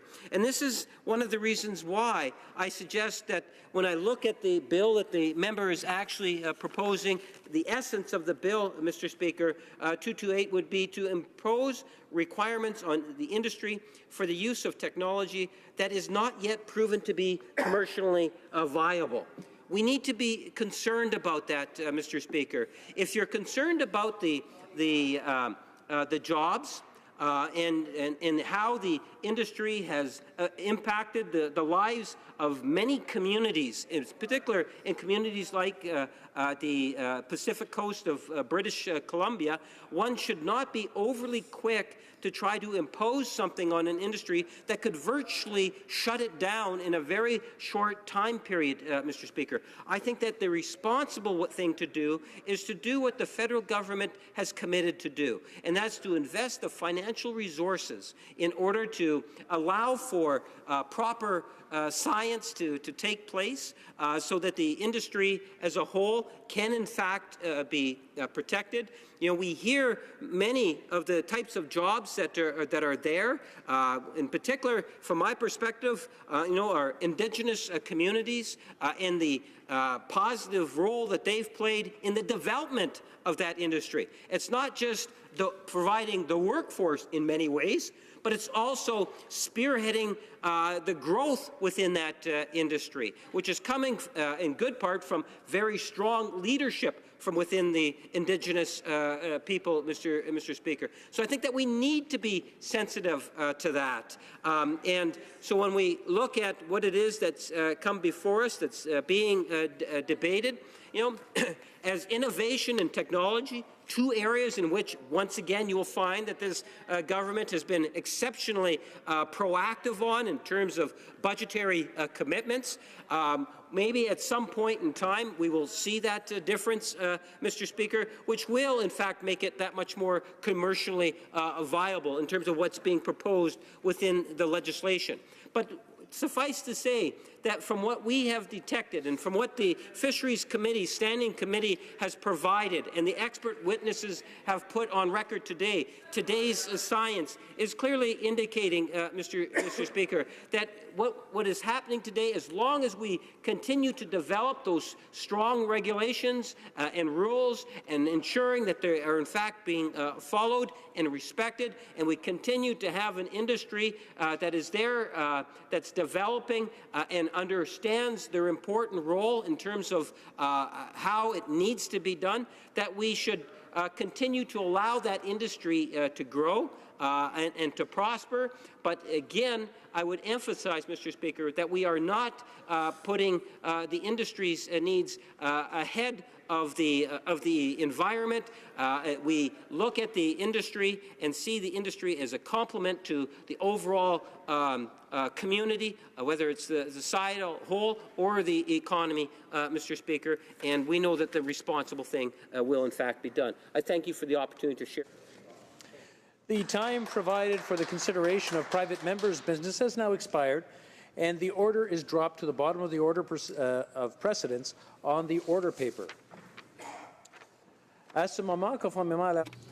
And now, pursuant to Standing Order 38, a motion to adjourn the House is deemed to have been moved and seconded. Therefore, the question is as follows, that the House do now adjourn. The Honourable Member for Drummond. Thank you, Mr. Speaker. I rise in the House once again tonight, this time to talk about official languages. You know, there was a very important report, I have it right here, I've actually been reading through the report, and it's a special report to Parliament toward a better system to ensure Air Canada's compliance with the Official Languages Act. Now, I'm sure you know, Mr. Speaker, that there were many complaints made about Air Canada's bilingual services, and that has had consequences over a number of years. Various official languages commissioners have tried to solve this problem. And in this report, you can read that every commissioner, without exception, has made recommendations about Air Canada. And it's also useful to note that Air Canada is the only private organization that is subject to the Official Languages Act, and it's therefore part of the mandate of the Official Language Commissioner and has been since 1988. So the issue of bilingual services offered by Air Canada, unfortunately, is not a new issue. It's been around for a long time. And this report is really a devastating one. It's an issue that's been ongoing for a long time, and there have been some attempts to improve the situation. For example, in 2005, there was a bill tabled that aimed to specify Air Canada's linguistic obligations. In 2007, there was another bill that died on the order paper. In 2008, there was a bill that didn't get past first reading. And then in 2011, well, that was just before the elections, so it didn't get through. So clearly, parliamentarians have recognized that there is an issue, that things need to be improved, and that Air Canada needs to respect its official languages obligations. But then the ministers didn't have the political will to go forward with this and to really get the bills through. So the Official Languages Commissioner is so discouraged by this that he has decided to make a special report about official languages at Air Canada. And in this special report, he proposes 3 solutions, the first of which has to do with executive standards. Now, you may not know, but since June 2015, there's been a law about privacy, so PIPEDA, which was modified, and now the Privacy Commissioner has the power to set executive standards. So what does that mean? That means that an organization that does not respect, let's say, the Official Languages Act, would have to comply to the Commissioner's recommendations. And if the organization did not do so, there would then be consequences. So this is much stronger. It's much stronger to have an executive standard rather than simply have a report that ends up on a shelf somewhere where it starts to gather dust. So this is a very strong recommendation. This was in June, I believe, that this was tabled. Yeah, it was June 2016, and it's now October. So we want to get these recommendations implemented as soon as possible. The Honourable Parliamentary Secretary to the Minister of Official Languages. Mr. Speaker, thank you, and I'd like to thank the member for Drummond for giving us the opportunity to reaffirm our government's commitment to official languages. Since it was privatized in 1988, Air Canada has remained subject to the Official Languages Act and must serve the public in both official languages. The Official Languages Commissioner noted several times that bilingual services do still constitute a challenge for Air Canada and that there are still significant shortcomings, even if technology has allowed for the improvement of many travelers' services. Mr. Speaker, the application of the Official Languages Act is a priority for our government, and of course, we expect Air Canada to meet its obligations under the Act. Let's be clear, Air Canada must take necessary steps to address the gaps and make corrections to ensure that they fulfill their linguistic obligations. We pay careful attention to the Official Languages Commissioner's report, to ensure that his recommendations are studied. And the same is true for the Standing Committee on Official Languages. Air Canada is an important company in our country and around the world, and it is important that it provide bilingual services. Canadians who fly with Air Canada expect to be served in the official language of their choice, and that is a fair expectation. She is working with her colleagues, the Minister of Transport Canada and the President of the Treasury Board, to examine appropriate measures to improve on the current situation. And this represents very well our horizontal approach to leadership on the matter of official languages. More broadly, the President of the Treasury Board and the Minister of Canadian Heritage will work on issues and challenges related to the compliance of federal services with the Official Languages Act. When it comes to services offered by federal institutions to Canadians in the official language of their choice, I would reiterate that the Canadian government will ensure that all federal services respect the Act. I would like to reassure my colleague for Drummond on the following point. Our government believes in the importance of promoting the use of both official languages in Canadian society, particularly in public institutions which provide services to Canadians. Thank you, Mr. Speaker. The Honourable Member for Drummond. Thank you, Mr. Speaker. I'd like to thank the Parliamentary Secretary for his response. We will continue to monitor this issue as it evolves and continue to monitor the government's response to this Air Canada report. And I think that's very important because the conclusions and recommendations of the Commissioner in the report are very relevant, not only for Air Canada, but for any other organization or department that might not always comply with the standards in place. So I hope that we will see a day when these recommendations are fully implemented, and we will not be satisfied with an answer such as the one that was given concerning the Translation Bureau. The response to the report on the Translation Bureau was completely unacceptable. And this is why I called upon the Minister of Public Services to respond. The Honourable Parliamentary Secretary. Thank you, Mr. Speaker. As I clearly indicated here in this House, the Minister is working closely with colleagues on this question, and the Official Languages Committee is also working very hard on this important file.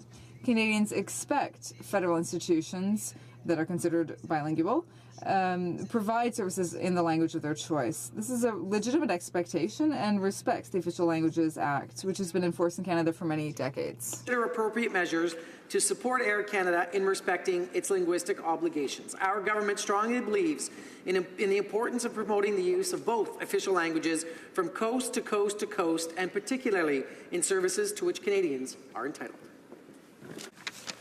The Honourable Member for Desnethé, Mississippi, Churchill River. Mr. Speaker, I rise in the House today to speak about the redirecting of provincial funding of the Northern Teacher Education Program, NORTEP, and the Northern Professional Access College, NORPAC, and the unwarranted cuts to this program by the previous federal government. The students, the staff, and communities in Northern Saskatchewan see this issue as a multi-jurisdictional issue. We cannot sit by while witnessing the risk of seeing one of the most valuable educational institutions losing their independence, or even worse, closing its doors. The uncertainty regarding the future of NORPAC is causing great concern in Northern Saskatchewan, Mr. Speaker. NORPAC is an inclusive learning environment where Indigenous and non-Indigenous students learn and grow together in Northern Saskatchewan. This last summer, the program celebrated its 40th anniversary. That is when this successful institution has learned that its funding will be redirected by the provincial government in July 2017.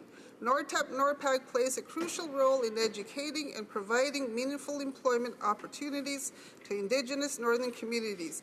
84% of its graduates are Indigenous, 79% identify as women, and 92% of NORTEP's employed graduates are working as teachers across northern Saskatchewan, which includes hamlets, villages, towns, resorts, and on First Nations. I feel there has been a premature decision made without reasonable consultation by both the provincial and the federal. I've written to the Honourable Minister about this concern, and I'm waiting for a reply. NORPAC's graduates in the last 5 years are employed in northern Saskatchewan. This institution is a driving force in the northern economy. This is a positive indicator, particularly for my riding, considering that it is one of the regions with the highest rate of unemployment in the country. Mr. Speaker, many of my constituents are wondering why and how could this funding rearrangement happen without the decision makers offering support or even a short window of opportunity for the staff and board of directors of NORPAC to rethink or consider its financial options. This would allow them to continue what is clearly a program that has successfully contributed to education, employment, and the economy of northern Saskatchewan for the last 40 years. The uncertainty is causing great concern about the future of this learning environment. The federal government cannot stand idle and silent while proven educational and employment opportunities are in jeopardy.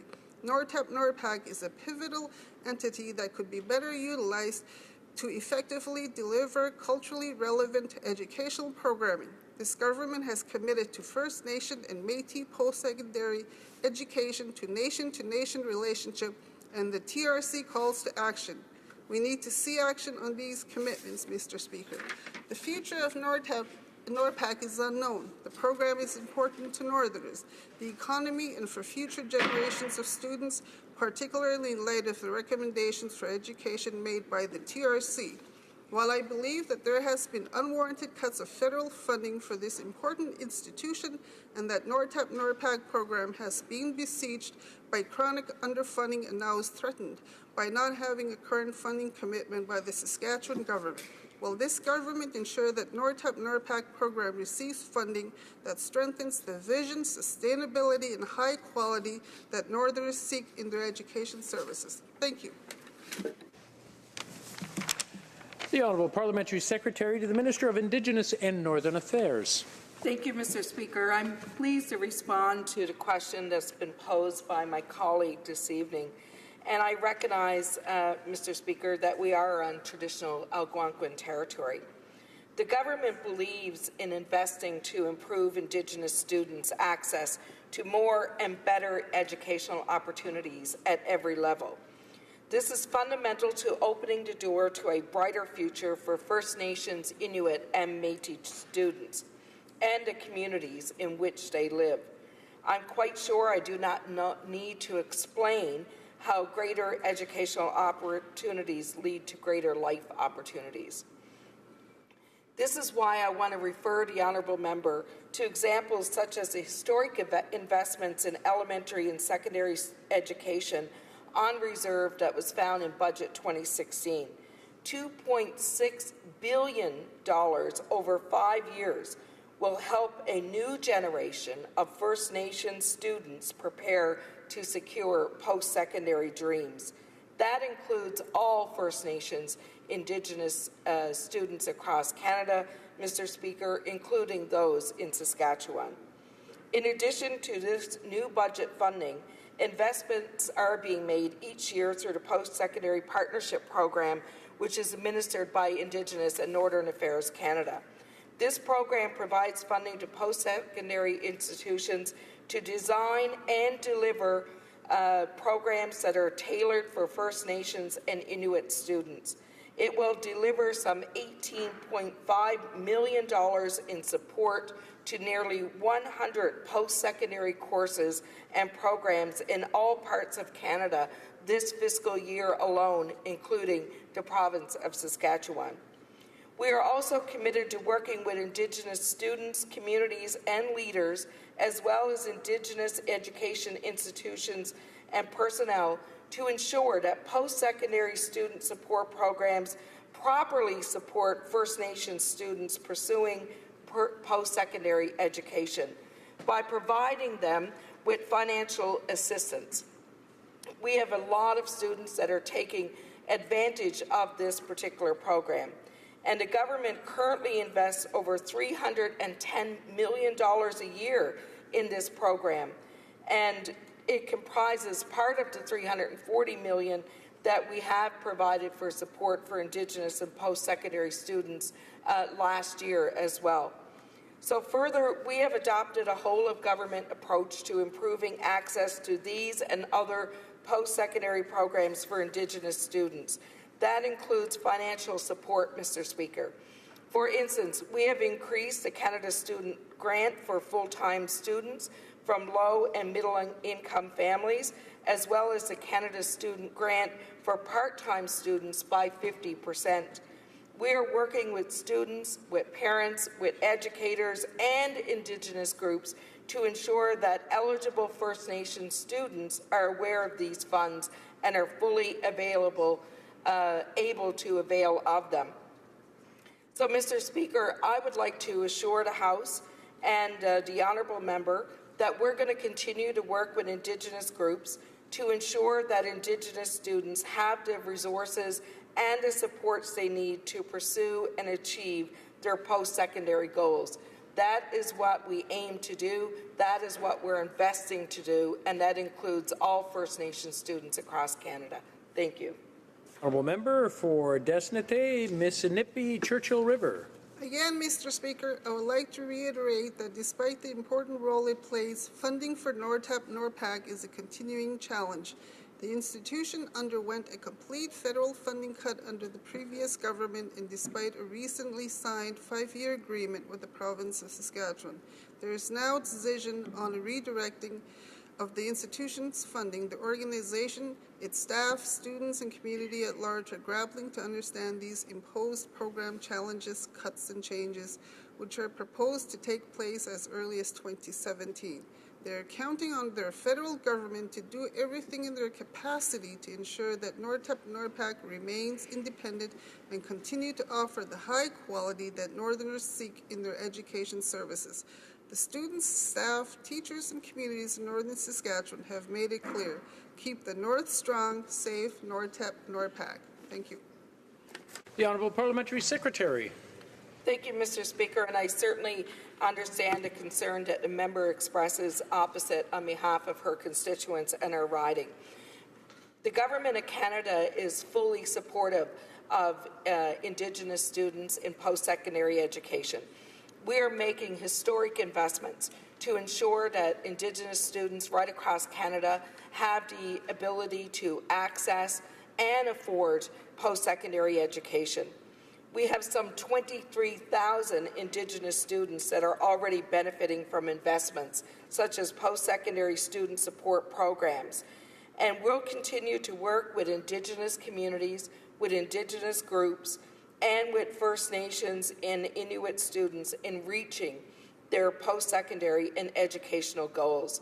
This is why this year the Government of Canada has again made record investments to ensure that Indigenous students have access to a great education and an affordable one in Canada.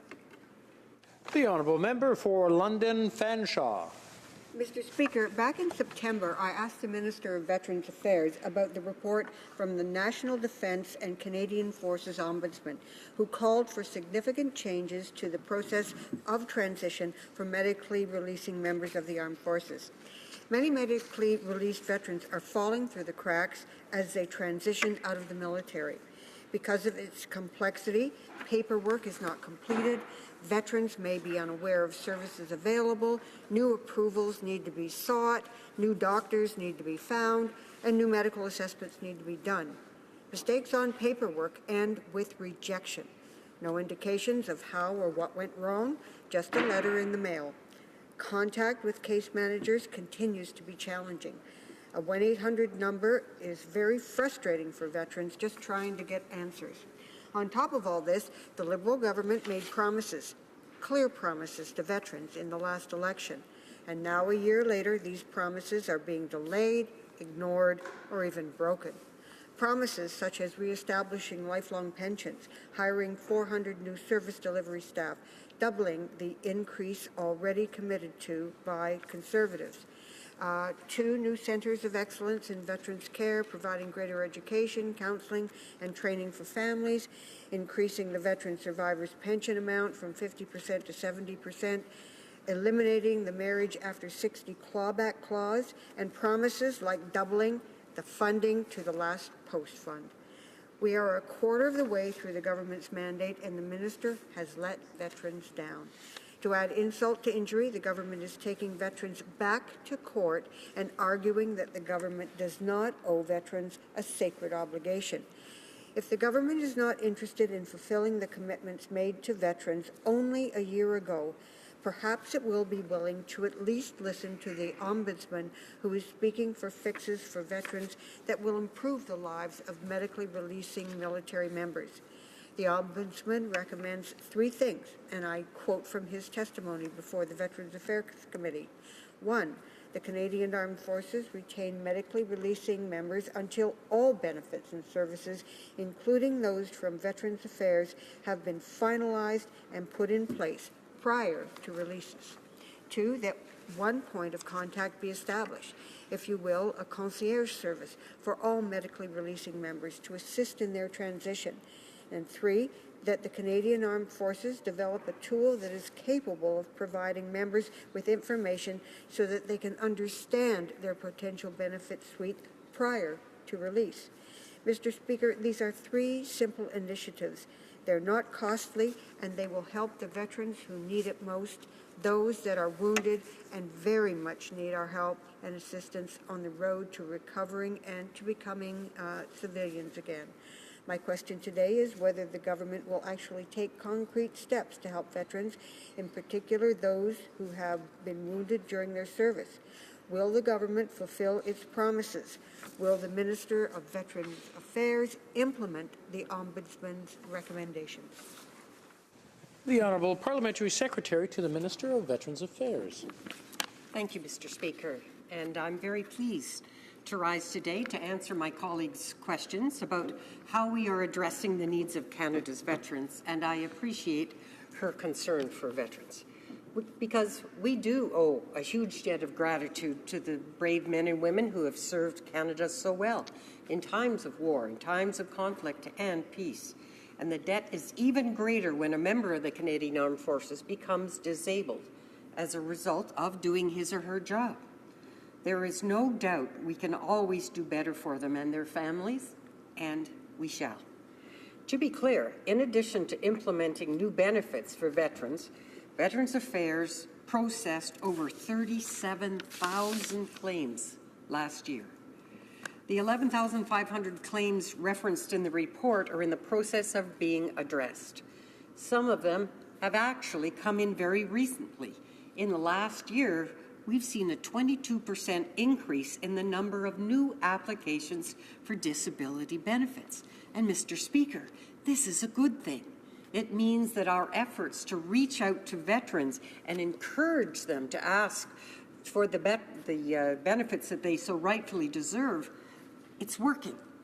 Currently, of those applications in the queue, there are a few, 3,500, that are taking longer than we would like. We're taking action to resolve this. So far, we've hired 250 new frontline staff to provide service to our veterans, and we're working on adding 150 more to improve our service levels and thus reducing wait times. We're also streamlining both the process to apply for disability benefits and the decision-making process where Canadian Forces members and veterans are approved faster for certain common conditions. In the past year, we processed 27% more disability claims than in the previous year. We have many initiatives underway to improve the services veterans and their families receive, and we're going to make them even more veteran-centric. We are conducting a review of the financial benefits offered to veterans to determine how best to meet their needs and the needs of their families and ensure they have access to the right programs and services at the right time. We'll continue to work with the Department of National Defence to address closing the seam, to address the transition period, because that is something we see as absolutely critical to their future. So, Mr. Speaker, in end, we're working hard already to make sure that veterans and their families get the benefits they need when they need them. There is a lot of work to do. We've done a lot of work already, but we're going to just keep going until we get it done, Mr. Speaker. Thank you. The honourable member for London Fanshawe. Thank you, Mr. Speaker, and I want my colleagues to know that veterans are tired of hearing empty promises. They want action now. 400 new workers are not enough because so many of those service workers were either dismissed or left VAC. Our veterans deserve respect and dignity. Sadly, many injured veterans receive neither. They feel tossed out of their career and left without an identity. They are then abandoned by the government that asked them to serve in the first place. We can and must do better for the men and women who put their lives on the line and for their families who have sacrificed so much. By implementing the Ombudsman's recommendations, the government can take an important first step in repairing the damage done through years of neglect to our veterans. Will the government commit now to implementing the Ombudsman's recommendations and ensuring that our injured veterans and their families have a smooth transition to civilian life? Parliamentary Secretary. Thank you, Mr. Speaker. This issue does need to be addressed, but it's not just Veterans Affairs can't work on its own to address it.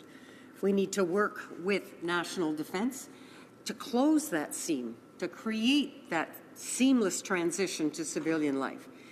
And there is lots of improvements that need to be made to benefits, to pensions, to services, and we need to make sure that they're already all lined up, easing that transition into civilian life that will prevent the kind of challenges that we're seeing today in the future.